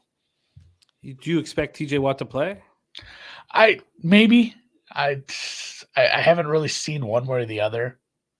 And if he, I don't know what the reasoning would be to rush him back in a season like this where you're clearly out of it. Like, just, he's a part of the long-term plan. So hopefully they don't start him, honestly. Like, I like him enough where I hope he just takes enough time to get fully healthy. So, yeah. I have two teams I don't trust and want no part of this game. Much better looks in the slate than this one. Preston says that he wouldn't bet the Saints with his enemies' money. He's a Saints fan. It was really funny having him on the stream last night. It's so. I mean, he knew it was coming. He didn't go in there with high hopes, but does the rest advantage just not count with the team that you can't trust with Pickett at quarterback? Is that what it comes down to? It matters because it's still a good coach. But honestly, I worry sometimes that he's maybe not an elite coach anymore, and it stinks for him not having a quarterback.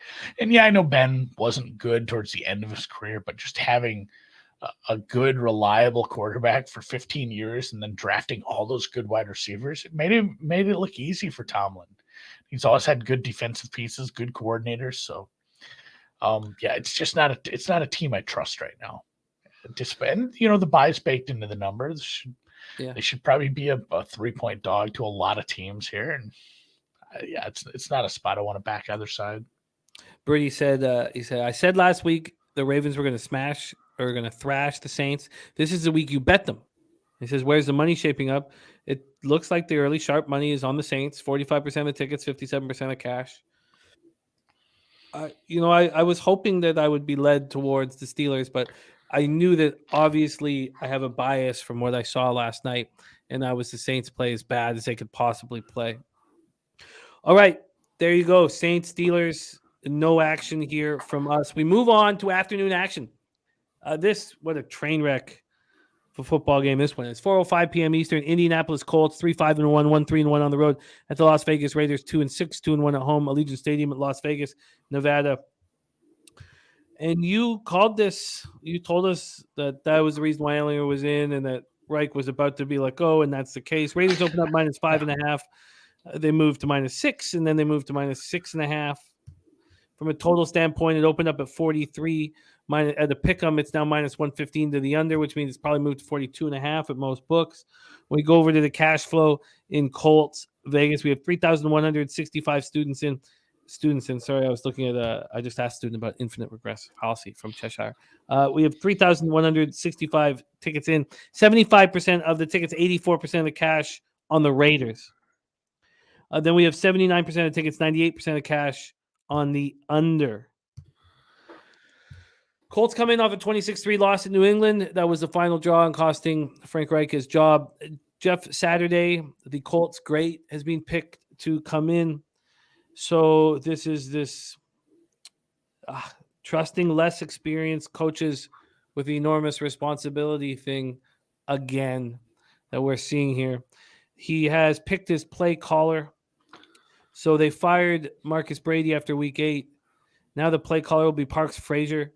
Frazier is in his 5th season with the Colts. He was one of the Reich's original hires back in 2018. Northeast Mississippi and Murray State quarterback. Spent his first 2 years as an assistant to the head coach. He's 30 years old. This is just shocking to me that this is what they would do. They're 3-5-1. They have a decent defense, and it's just shocking. But I guess they want the number 1 overall pick. They had many chances to pick a quarterback since Andrew Luck retired. Many chances to do something, and they've just done nothing. They've lost 3 straight, and Ellinger was atrocious. 15-29, 103 yards. He ran 5 times for 39 yards. Jonathan Taylor injured, and the running game was awful. Deion Jackson, 11 carries for 23 yards. I thought maybe Zach Moss would help, but he was inactive, and he just had a few days of practice. Alec Pierce led the receivers in yards with 1 catch, 23 yards. The defense, they did all they could do, but it wasn't nearly enough. 4 sacks, 7 quarterback hits. And, of course, like you guys said, and you said it to me, you said about the Belichick's record against rookie and second-year quarterbacks. Right now, rookie and second-year quarterbacks are 4 wins and 43 losses when they go to Gillette. Raiders coming off a 27-20 loss to Jacksonville when they let the 17-0 lead disappear. It was really frustrating. And it happens quite often when I'm sitting there, I'm like, oh, I was right. My capping was bang on. I was fucking right. And then it just all falls apart in front of my face.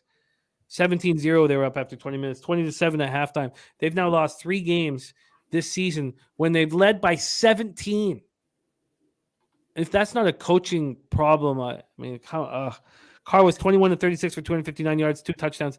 Devontae Adams caught 10 passes for 146 yards and 2 touchdowns in the first half. It was 9 in the first half. But it's so clear that McDaniels is not at halftime he's being out-coached and the adjustments are being made by the opposition and he can't handle it.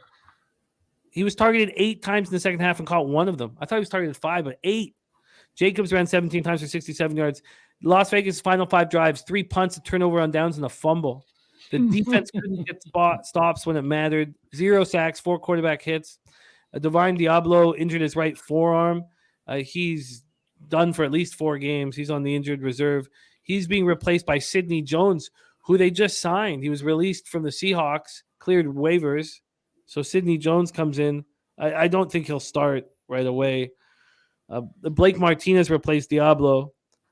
Diablo was playing well. He was tied for the 6th most tackles in the NFL. He had 35 tackles in the past 3 games. So now you take him off of the defense. This game is such a garbage fire. It's not even a bum fight. It's a garbage fire. Take it away for us, Andy. Colts, Raiders. Do you dare? And I feel bad for laughing at the Raiders' second half, but do you dare do it again? I said this to a couple people today. I said, God damn it. This could be a high school team. I wish this was a high school team they were playing or a college team or anyone else. Like I wouldn't, think twice about taking a touchdown over an offense that is clearly super regressed in every which way, especially the offensive line, which is supposed to be a strength. And now we're starting a quarterback who has no business being a starter in the league, won't be a long-term starter. You've fired your coach, your offensive coordinator, and you have nobody on staff that's ever called plays. You brought in a coach who isn't even being brought in to actually coach. He's basically undercover boss. He's in there to just evaluate the roster for Irsay for the rest of the season. So you've got a team that has no incentive to win. They want to get to the end of the season and start over, try to figure out the quarterback question and the coaching question. But man, the Raiders are so poorly coached, and they're so poor in the second half. They're so poor with the lead. So I don't know, like it's Raiders or nothing. Like if you can talk me into betting the Raiders, I will. Because it's Raiders or nothing. You can't bet a Colts team that doesn't they just finally decided who's even going to be the offensive coordinator. How are you going to put in a decent offensive game plan for a terrible offense and then have a guy who's never called plays live just go out there and do it on the road for the first time. This offense could be. I mean, if this offense punted 12 times, like it wouldn't be super surprising. This is a weird situation. Yeah, and the offense they're going to run is going to be very simplistic, and you would think even a bad coaching staff would be able to figure it out quickly. Like, all right, here's what they're running.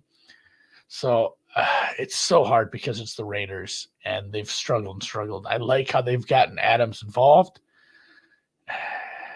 but yeah, this is probably a pass. It's going to feel like you're either going to feel like this on Sunday. You're going to say like, man, I bet the fucking Raiders again. I fell for the trap.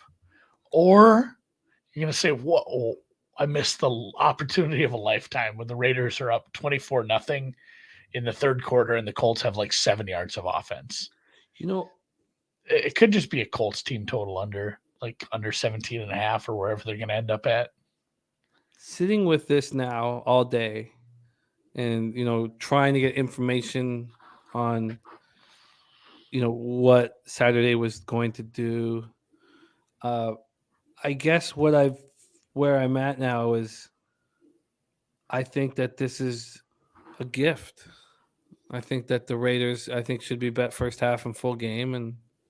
And I look, we can take the team total over or under for the, how many units do you want to risk? But I think you cash it all. I think you cash everything. Look, I got embarrassed by the Raiders 2 weeks in a row, but I think that I have to go back to the well. I think I have to. I think that that staying off right now is a mistake. Yeah, you're not going to get this many shots at an offense that basically doesn't have time to put in a game plan. So I think that the Colts could be a better team than Las Vegas. I actually do. I'm not even with Ellinger there. But what Irsay's decided to do here is it's so ludicrous. It's so not fair to the players. So ludicrous song. Sky Dragon played the under 2 because it's possible and he just can't score. Do I really want to sit here and have the Raiders first half and full game and the Colts team total under? I think I do. And I think that I can't let the fact that they've taken money out of my pocket the last 2 weeks in a row get in the way of probably the bet. Each week is different. Oh man, the easiest bet of the year was Tim Waltz at -400. Look at this, opening it up in Minnesota. Governor races are well underway. Yeah, you have this one. I'm gonna send the sideline. What is the team total right now? Well, it's a different spot, different books. Here at Pinnacle, I have up, and I have at Pinnacle it's 19.5, but it's -124 to the under. Put me on that. They're not getting to 20. There's no way. There's no way they're getting to 20. Put me on that. I'm not going to go full, half, everything, and just give me the team total under. That's not that doesn't make me have to back the Raiders offense in the second half. You're going to get 19.5 at Pinnacle. I'm getting 16.5 at Bet365. It's 9 cents less juice, but I don't even think they get Bodog has. These just aren't up. I think that that I have to bet the Raiders, and I have to go in and just go in hard and hammer it. I really do. I like the conviction, though. I like that you're not scared off by, past results are not indicative of future successes. So, but I needed to talk it out here, and after talking it out,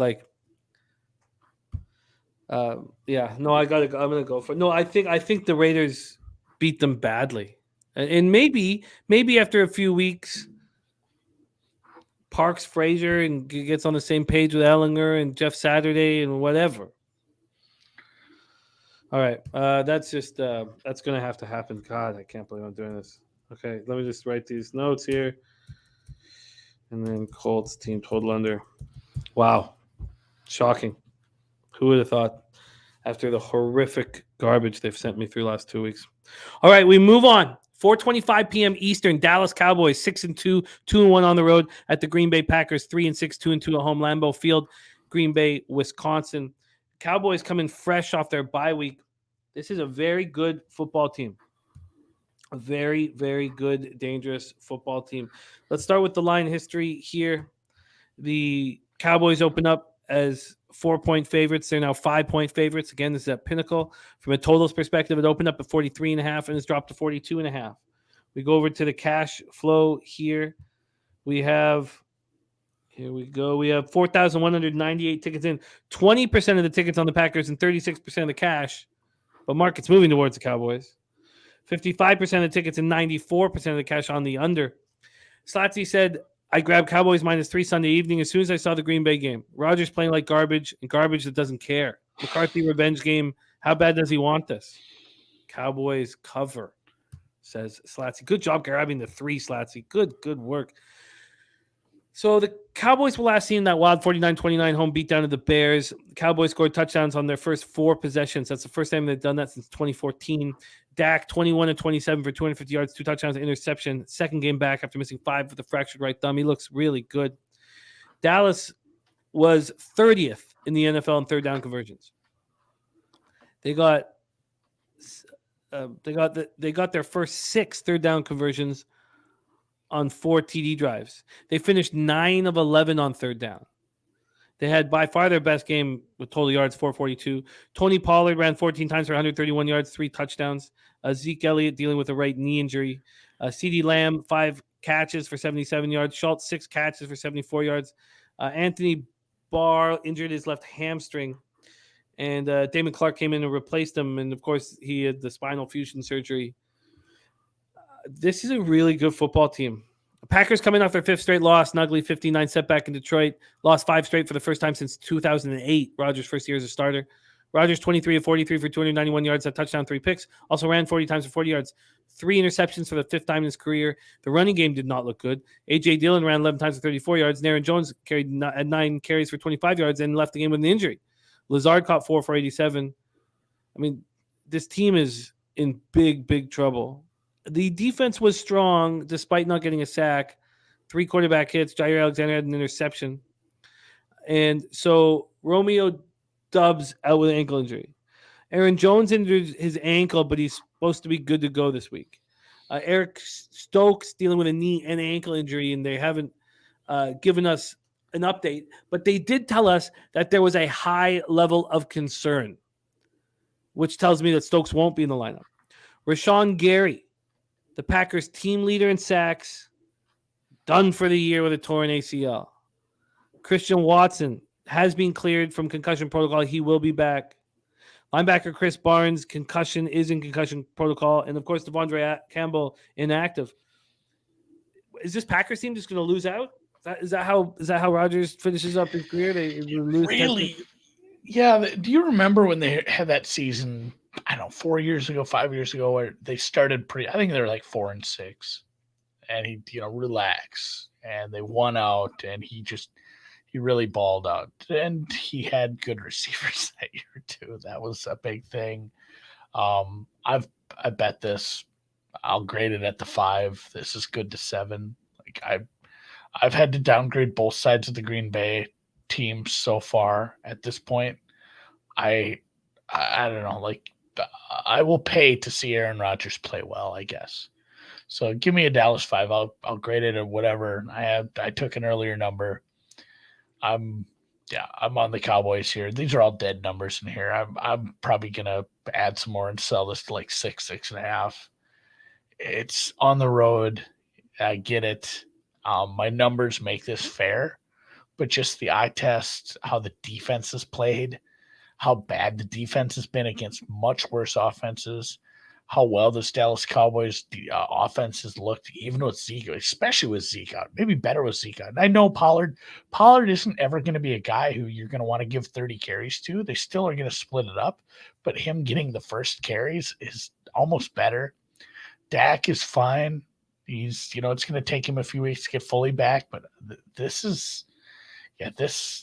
I don't understand why this hasn't moved further. And I guess I'm not going to question it. The market is always going to respect a good team with a good quarterback and a good coach at home, and that's fine. But yeah, this doesn't make sense. And I'm just going to take the Cowboys -5 and watch. Green Bay would need to score like 20 points, honestly, for me to consider them to stay within this number. I just don't see them scoring right now.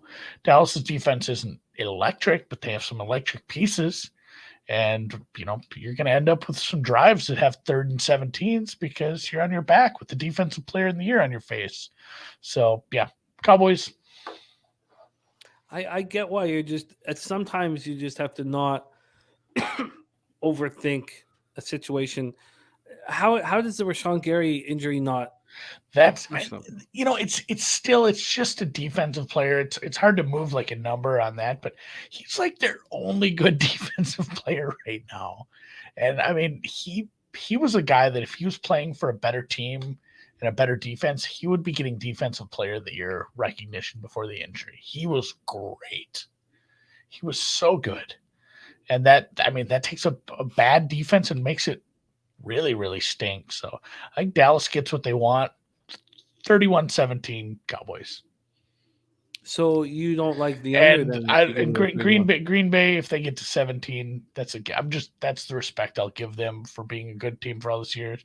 31-10 seems, this game is 31-10 late, and Green Bay has to score a garbage touchdown that decides the total. This total's lowish, but this is a high variance game. I'm not fine with it. Birdie says, why have I not hammered Dallas? Something about this line not moving as fast as it should be off the pack law, losing to the Lions. Something does not feel right here. How cold is it in Green Bay this week? It's not that cold. Pretty nice. It's not much colder than it is in Chicago. It's a few degrees colder. Sky Dragon says Green Bay may be broken, but 5 is too many. So I bet them. He's also on the under 43.5. I was surprised when you gave out 31-17 at first because I kind of like the under as well. Do you think that this could just be a complete breakdown? No, I think the number. I think the number is fine. It just has a wide variety because I have a lot of scenarios where the Cowboys are just winning by margin, and you end up. How many games do you see the total decided on a meaningless touchdown? I think that's where we end up with here. I have no interest in this total. Yeah. I'm interested in joining you here with the Cowboys. I really am. Even that -3 first half. I mean, field goal. I need to coming in off your bye week. Yeah, if you like Green Bay, I think you can probably wait. Yes, I agree. Oh, I agree. I think this is 6 by kickoff. Not saying that would necessarily give me more confidence. If it isn't, then I think there'll be some real nerves going on. I can already tell, because at this point you have 20% of the tickets on Green Bay and 36% of cash on them. It just feels like an Alex Pavone special. I'll be curious to see if he moves on the Packers. I mean, watching this very closely. The problem is that I don't see how it doesn't move. I think that you want to get in before it's 6. And the Cowboys coming in off a bye. Wow, this is going to be. I'm going to be staring at this one tonight. Andy has moved on the Cowboys -5, got -105 over at 5 dimes. All right, let's move on to 4:25 p.m. Eastern. Arizona Cardinals 3-6, 2-2 on the road at Los Angeles Rams 3-5, 2-3 at home. We're at SoFi in Inglewood. We'll start with the line history in this one. Just 3 games left on tonight's show. We have the Cardinals opening up at +4. They're now +3. So that 3 could be a 3.5 because the Rams are -117 at the -3. So from a totals perspective, opened up at 44 is basically a pick 'em. It's now -114 to the under. Let's go over to the cash flow in this one. We have 2,748 tickets in. It's 50-50, but 58% of cash is on the Rams. 70% of tickets, 85% of cash is on the under. Cardinals coming off their 4th loss in 5 games, losing 31-21 at home to the Seahawks. Kyler Murray, 25 of 35 for 175 yards, 2 touchdowns. Also ran 8 times for 60 yards, had a costly fumble. Rondale Moore caught 8 for 69. Ertz, 5 for 40. DeAndre Hopkins had his first slow day since returning from the PED suspension, caught 4 passes for 36 yards. James Conner looked really strong in his return from a rib injury. Ran 7 times for 45 yards, caught 5 for 19. The defense was able to get pressure, but they couldn't get stops in crunch time. Seattle went 10 of 15 on 3rd down. 2 sacks, 8 quarterback hits. David Collins had 7 tackles, 1 for a loss, returned a pick, 30 yards for a touchdown. But still no Rodney Hudson. Still no Dennis Gardeck. We've been waiting on those guys. And Max Garcia out as well. That hurts them. And then they lost another guard. They lost Will Hernandez to a chest injury, so we need to find out more about that. Rams coming off a 16-13 loss to Tampa. The offense looked pitiful. 206 total yards, 4-15 on 3rd down. Stafford was 13 of 27 for 165 yards and a touchdown, no picks. Cooper Kupp, we thought maybe he had a sore ankle. He looked great. 8 catches, 127 yards, touchdown. He had 8 catches for 127 yards and a touchdown. The rest of the team had 5 catches for 38 yards. Van Jefferson was targeted 5 times, didn't make a catch in the football game. Darrell Henderson ran 12 times for 56 yards. Cam Akers returned to the lineup and did absolutely nothing. 5 carries, 3 yards. The defense couldn't get pressure, but they held Brady to short passes all game before they were unable to hold him on that late drive. Finished with 1 sack, 3 quarterback hits. They lost their tackle, Alaric Jackson, to a knee injury. Take it away for us here, Andy. Cardinals, Rams. I bet the Cards at 4 on Sunday. I'm probably still comfy with the 5. I think this is an under game as well. The Rams offense is very troublesome. We've seen a Tampa Bay defense that's taken big steps back, and the Rams still couldn't do much outside of the cup yards. They don't have a running game. That's somewhere where you could probably attack Arizona, and they haven't been able to get it going. The team is very, very, lacking in home field advantage as well. A divisional game where I get the underdog in a spot where I like them better anyway. We've seen them struggle. This is probably a spot where you see Kyler Murray get a few first downs with his legs. I think this is a low-scoring, close game, and I like the underdog, especially at 4 in this. If you can get a 3.5, that's great. I'm not sure if those are even out there anymore. I did bet this at 4. You can grade me on a 3 here if you want, because it's on my card, and I'm fine having a huge card this week, I guess. Just betting every damn game, Jimmy. It's exciting. But yeah, this is another spot where it's an NFC West underdog I'm willing to take, especially in an arena where they're probably more not like Cardinals fans are great. Like most of Arizona is just transplants anyway, but it's such a bad home field advantage. Like, I don't give the Rams a full 2 points for having a home game, and I certainly don't have them, that much better than Arizona right now. These teams are damn near on the level. So getting points with an Arizona team coming off of the game they just played, I think this is a decent matchup for them. Yeah, it's moving quickly. There's a 3 at plus 105, but the 3.5 costs minus 117. Plus money 3 is fine. Let's see what we got at Chris. What do you think of going under this? It's tight. I wish I had a 44, and I think I'd rather have the dog than the under, although I like them both. Yeah, we got 44 here at Penny at minus 114 to the under. Yeah, I'll take the plus money 3. Andy is on just 3. Just a good matchup. Getting too many points for a couple teams that I have almost power ranked the same, and LA shouldn't be getting a big home field bump here. So, and that's why it moved. I mean, there was 4s; those are gone for a reason. These teams are a lot closer than we think. Yeah, the Rams look so bad. All right, Andy's moved on the Cardinals plus 3 at plus 105. I'm going to need more time with this one. But I'm looking at the under. Do we still trust? Like, the Rams defense is strong, right? I mean, it's not just that the Bucs offense is atrocious, but do we still trust the Rams defense enough to slow down this Cardinals offense? I don't know. It's another one of those two where how much credit do you want to give them for last week, or do you want to credit more of, the Bucs offense hasn't been able to do much of anything. And the Cardinals offense looked okay at times. They got things going. They didn't get it done, but they got things going in certain points in that game. So I think I still rate the Rams defense as good, but it's not the best matchup for them. I still think a mobile quarterback can have their way with them a little bit. So yeah, I make this total a little too high right now, but I'd much rather have the dog. Well, you got the dog, and I'm interested in the under and close. All right, let's talk about the Sunday nighter where you guys can join us right here on Pub Sports Radio. We'll be live betting this one. 8:20 p.m. Eastern, Los Angeles Chargers 5-3, 3-1 on the road. San Francisco 49ers 4-4, 2-1 at home. Levi Stadium, Santa Clara, California. Another spot where we have a team coming off of a bye. This opened up at Pinnacle with the Niners minus 6.5 at minus 108. It's now up to minus 127, which means it's a 7 in most books. From a total perspective, it opened up at 46 as a pick'em. It's now, 46.5 as a pick'em. It's now 46.5 juice to the under. I'm really interested always with people's looks on these games where we're going to be live betting them together. 3,240 tickets in, 47% of tickets, 69% cash on the Niners. 51% of tickets, 84% cash on the under. Chargers coming off a 2017 win at Atlanta. Dicker, the kicker, kicked a 37-yard winner.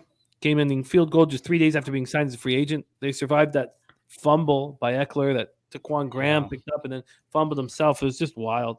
Absolutely wild. Playing without their two best receivers, Mike Williams and Keenan Allen, Justin Herbert was 30 of 43 for 245 yards and 1 touchdown. We can keep expecting that Keenan Allen's going to come back, but it's a very dangerous thing. Yeah, that might just never happen, man. Yeah. They were 8 of 16 on third down. Joshua Palmer caught 8 passes for 106 yards. He looked good. DeAndre Carter caught 5 for 53. Eckler ran 14 times for 47 and a touchdown, caught 7 for 24 and a touchdown, but that fumble could have been extremely costly. The defense got gashed on the ground, 201 yards on the ground, but did enough to get the victory. 2 sacks, 3 quarterback hits. And Atlanta was up 10-0 in the first quarter. The first quarter, the Chargers were held without a first down. That's the 4th straight game that these Chargers have been behind by at least 10 points. And they're 3-1 in those games. And I think it's Herbert, and I wouldn't ever say anything nice about Staley. But they beat Cleveland and Denver in that spot and lost to Seattle. And they're dealing with more injuries. Defensive tackle Austin Johnson was carted off with a knee injury at the end of the third. He's been one of their best run defenders. And they're already out Jerry Tillery. So Johnson's done. He's going to miss the rest of the season. Trey Pipkins left the game in the fourth quarter with a knee injury. I still need to get an update on that. Bosa and Rashawn Slater are hoping to return at some point, but not this week, later this year. 49ers coming fresh off their bye week. Last seen a dominant 31-14 win at the Rams. Jimmy G, 21-25 for 235, 2 touchdowns, no picks. Ayuk caught 6 for 81 and a touchdown. McCaffrey ran 18 times for 94 yards and a touchdown. Caught 8 for 55 yards, a touchdown. Threw a touchdown. 11th player in NFL history to rush for 1, throw for 1, catch for 1. LaDainian Tomlinson was the last one in 05. Only 4 players have done it since 1970. They held the Rams to just 223 yards. They held the Rams to 58 yards in the second half. And now Deebo Samuel, Eric Armstead, Dre Greenlaw, Kyle Usich, and possibly Jason Verrett. This is going to be a different looking 49ers team, and the run will start now. But that's a big spread. It's a big spread. Take it away for us, Andy. The Sunday nighter Chargers Niners. I would love to fade the Niners. They're not. You know what? The Niners are probably a really good regular season team. They have a great roster. It's just not a playoff team I'm willing to back. Not a spot I want to lay a lot of points with. And yes, it's kind of a dream matchup for Christian McCaffrey. It's a really bad run defense. If they just want to stick to, handing the ball off to him and everyone else, I think they're going to be successful. But this is a big number, which puts me on the other side, right? Yeah, maybe you take the Chargers plus the points. What I saw last week, when they're missing their top receivers and they're going to do that against an Atlanta offense, that Atlanta defense is legitimate, low-key bad, like bottom 5 bad now that they're missing all those pieces. how slowly the offense started against a bad defense has me terrified for them versus a legitimately good defense with good pass rushers, good corner pieces. And all three levels are the Niners are obviously better than the Falcons. So it's a pass. It's a pass for me. This total's probably nuts on. And yeah, I want to fade the Niners if they're a big favorite, but this is just the wrong team for me. Yeah, it's some just doesn't feel. It's a big spread, and Herbert. I mean, if the offense had looked live versus a bad Atlanta defense, I'd be like, yeah, maybe they can do this against a better defense, and maybe it's a step back, but they can still move. They really look stuck in mud, and yeah, you're missing your top two receivers. You got to lean on Palmer. It's not ideal, but this is a big step up in competition on the road against a good defense. Coming off a bye, this is a hard pass game because I'm not interested in laying this many points with Jimmy G. I wonder if we just go back to that first quarter, first half. Sky Dragon says 2 weeks for Shanahan to prepare. The first 15 are going to be magical. 7-0 49ers early. Then Jimmy G will play like Jimmy G, and they'll score 17 points total. Yeah, if you want a Chargers number, you probably take it after the first beautiful Shanahan drive, like he points out. Yeah, I'm interested. If I wanted to spend money on San Francisco, I would just fly there, go drink some wine. Oh, it's so expensive. What an expensive city. It really is. I'm interested in the Niners early, but it's a pretty expensive proposition. I mean, right now at Bet365, you get first quarter minus 2.5 at minus 120. You get first half minus 3.5 at minus 120. It's pretty expensive. A lot can go wrong. The Chargers score one touchdown. You're not cashing that first quarter, and the half is up for grabs. Better spots on the boards. I hate this one. Okay, I'm gonna have more time with that, and we'll be live betting it right here on Pub Sports Radio. Let's move on to the Monday Nighter, a team that I have fallen for, the Washington Commanders. 4-5, 2-2 on the road. They make us money, man. I got the Philadelphia Eagles, 8-0, 4-0 at home. Lincoln Financial Field in Philadelphia, Pennsylvania. Let's start with the line history here with these Commanders. What happens when they get Chase Young back? Will they get Chase Young back? The Eagles opened up minus 10.5, minus 106. That's where they are now. No movement. The total opened up at 44.5. It's dropped to 43.5. Let's move over to the cash flow for the Monday Nighter. 2,383 tickets in. 26% of the tickets, just 26 of them on the Eagles. 39% of the cash, though. Then 57% of the tickets, 93% cash on the under. Commanders had their 3-game winning streak snapped in 2017 home loss to the Vikes. Heineke 15-28 for 149 yards, 2 touchdowns, 1 interception. 3 of 10 on third down. The offense did not look good. Curtis Samuel caught 3 passes for 65 yards in the touchdown. That touchdown was was very fortunate. Imagine if they don't get that touchdown. And then look at these guys' numbers. They're atrocious. McLaurin caught 5 passes for 56 yards. Brian Robinson ran 13 times for 44 yards. Logan Thomas returned to the lineup but didn't catch a pass in his return. Their defense was really strong. Birdie was on Dalvin Cook, rush yards under. He went for 47 yards on 17 carries. They finished with 2 sacks and 11 quarterback hits. Danny Johnson had a pick. Cole Holcomb now 2 games in a row he's missed with a foot injury. And Dotson now missed 5 straight games with a hamstring injury. Eagles coming off extra rest after winning the Thursday night at 29-17 on Thursday night. Very underwhelming. 14-14 at the half. 8-0 for the first time in franchise history. They're the 29th team in the Super Bowl era to start 8-0. The other 28 all made the playoffs. 15 of those went on to win their conference. And 8 won the Super Bowl. Jalen Hurts, 21-27 for 243 yards, 2 touchdowns. Goddard caught 8 for a hundo. A.J. Brown caught 4 for 59. Miles Sanders ran 17 times for 93 yards. The defense held the very weak Texans offense to 2 for 9 on third down. Hargrave had all 3 of their sacks. And Gardner Johnson and Bradbury each had interceptions. I'm interested in this one. obviously, you guys know I've started to fall. I like any team that makes me money, and the Commanders been making me money. Take it away for us here, Andy. Washington, Philadelphia. Yeah, it's a tough one too because it feels like the Eagles maybe had a mail it in spot where, hey, we're gonna win this game. Like we don't have to play our best. We're going into almost essentially a mini bye when you get that Thursday to Sunday look. Now it's the Thursday to Monday that the Ravens were able to take advantage. So you get the same thing that the Ravens had on Monday. The Thursday to Monday, you got the better head coach. You've got the much better team, most likely. Just like Ravens and Saints, you're facing a backup quarterback. You're facing a team with some problems with their offense. I'd love to back the Commanders here, but it's a big step up. And the way that, like you said, you needed a referee to take out a defender. I don't think that's just you don't get a touchdown on the play. I think that's an interception if that referee isn't there. Like I feel like the Commanders cover. While I wasn't super excited about anything Minnesota did, maybe a little fortunate to get that play. So it's not an offense I think it's going to play very well. They got pressured early and often.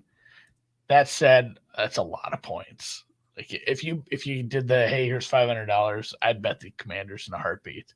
It's just I'm not doing it with my money as many looks as I already have on this one. This is a wide distribution game where if the defense looks bad, the Eagles are suddenly going to be up by quite a few points, and that offense really struggled against a bad secondary. So I'm worried that the Commanders won't score enough to stay within this number. And it's just such a nice rest and prep spot for the Eagles. So I'm staying off it just because it's not a trustworthy offense. Do you think that you can get a better number come Monday? Do you think that the thing too is like if you really want to back Washington, do you think Washington is just going to stop this Eagles first half gravy train? Like I feel like if you want to bet Washington, you might be getting like a full game 17 at half. If you want to, I think picture yourself betting Washington.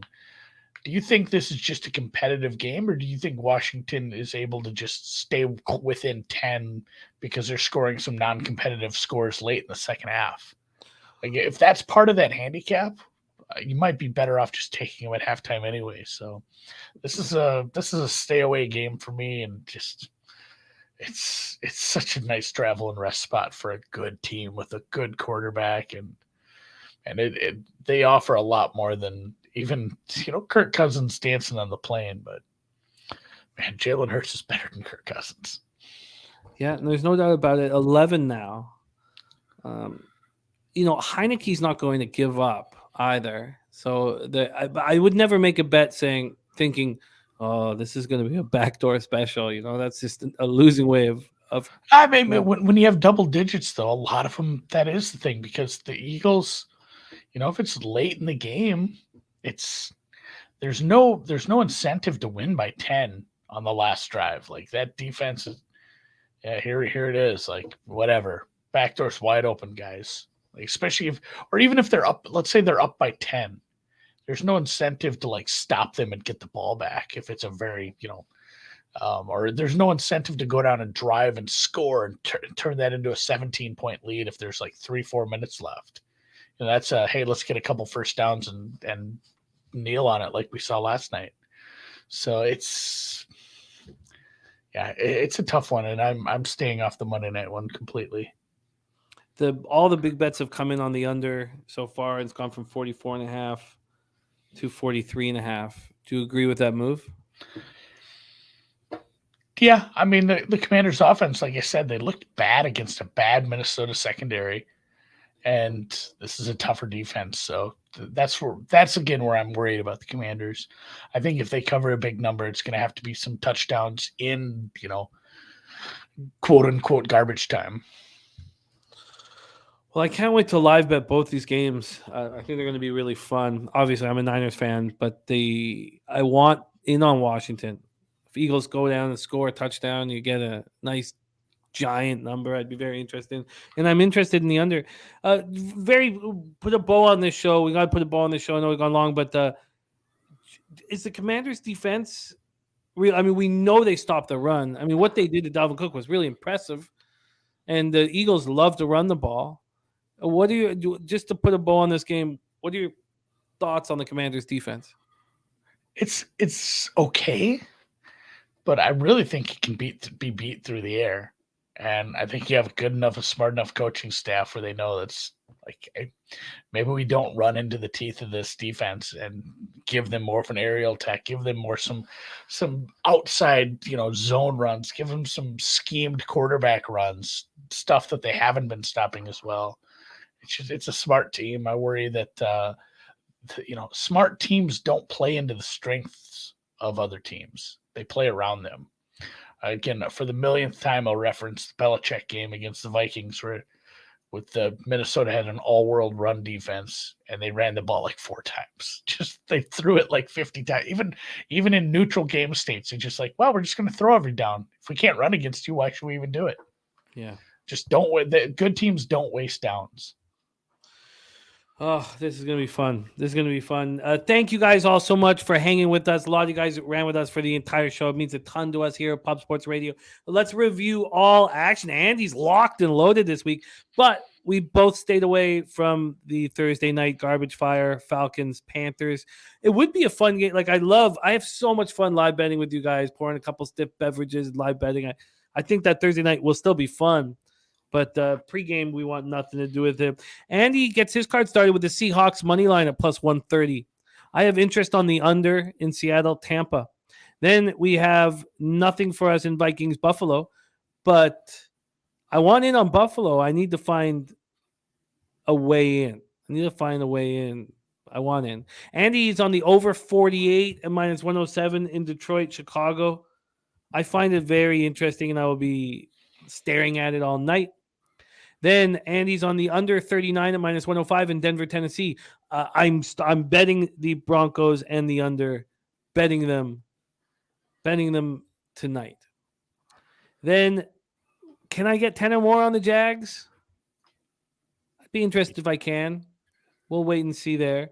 Andy's on the Browns plus 3.5 at minus 102. NFL spreadsheet play today is the Browns, and I'd like to run with you guys. I'd like to ride with you guys. Andy's on the Giants minus 6.5, minus 105. I'm certainly interested in the Texans team total under. Definitely. The question is, am I going to add the Giants to that? And I'll have to figure that out tonight. Then Saints Steelers, we stayed off. Andy is on the Colts team total under 19.5 at minus 124 at Pinnacle. And I think that there's a real issue here with what Irsay's done to the Colts, and I think they're going to be real dejected walking into that stadium. And I think the Raiders need a win and need some confidence, and we'll take it out on this team. And I think I'm going to hammer it. And by hammer it, I don't mean going too far out of my lane, especially if I'm doing first half full game. But I think I'm getting closer to wanting just to hammer it and the Colts team total under. And then Andy's on the Cowboys minus 5 at minus 105. I'm interested in that. Then Andy's on the Cardinals plus 3 at plus 105. I'm interested in the under in this spot. Then do I really want the Niners first quarter and first half minus 2.5, minus 120, and minus 3.5, minus 120? I don't know if I do. I don't. It's expensive. But that's the only way I would look, and I'll figure that out tonight. And then I want to get in on the Commanders, and I have interest on the under, but I'm not going to move on that tonight.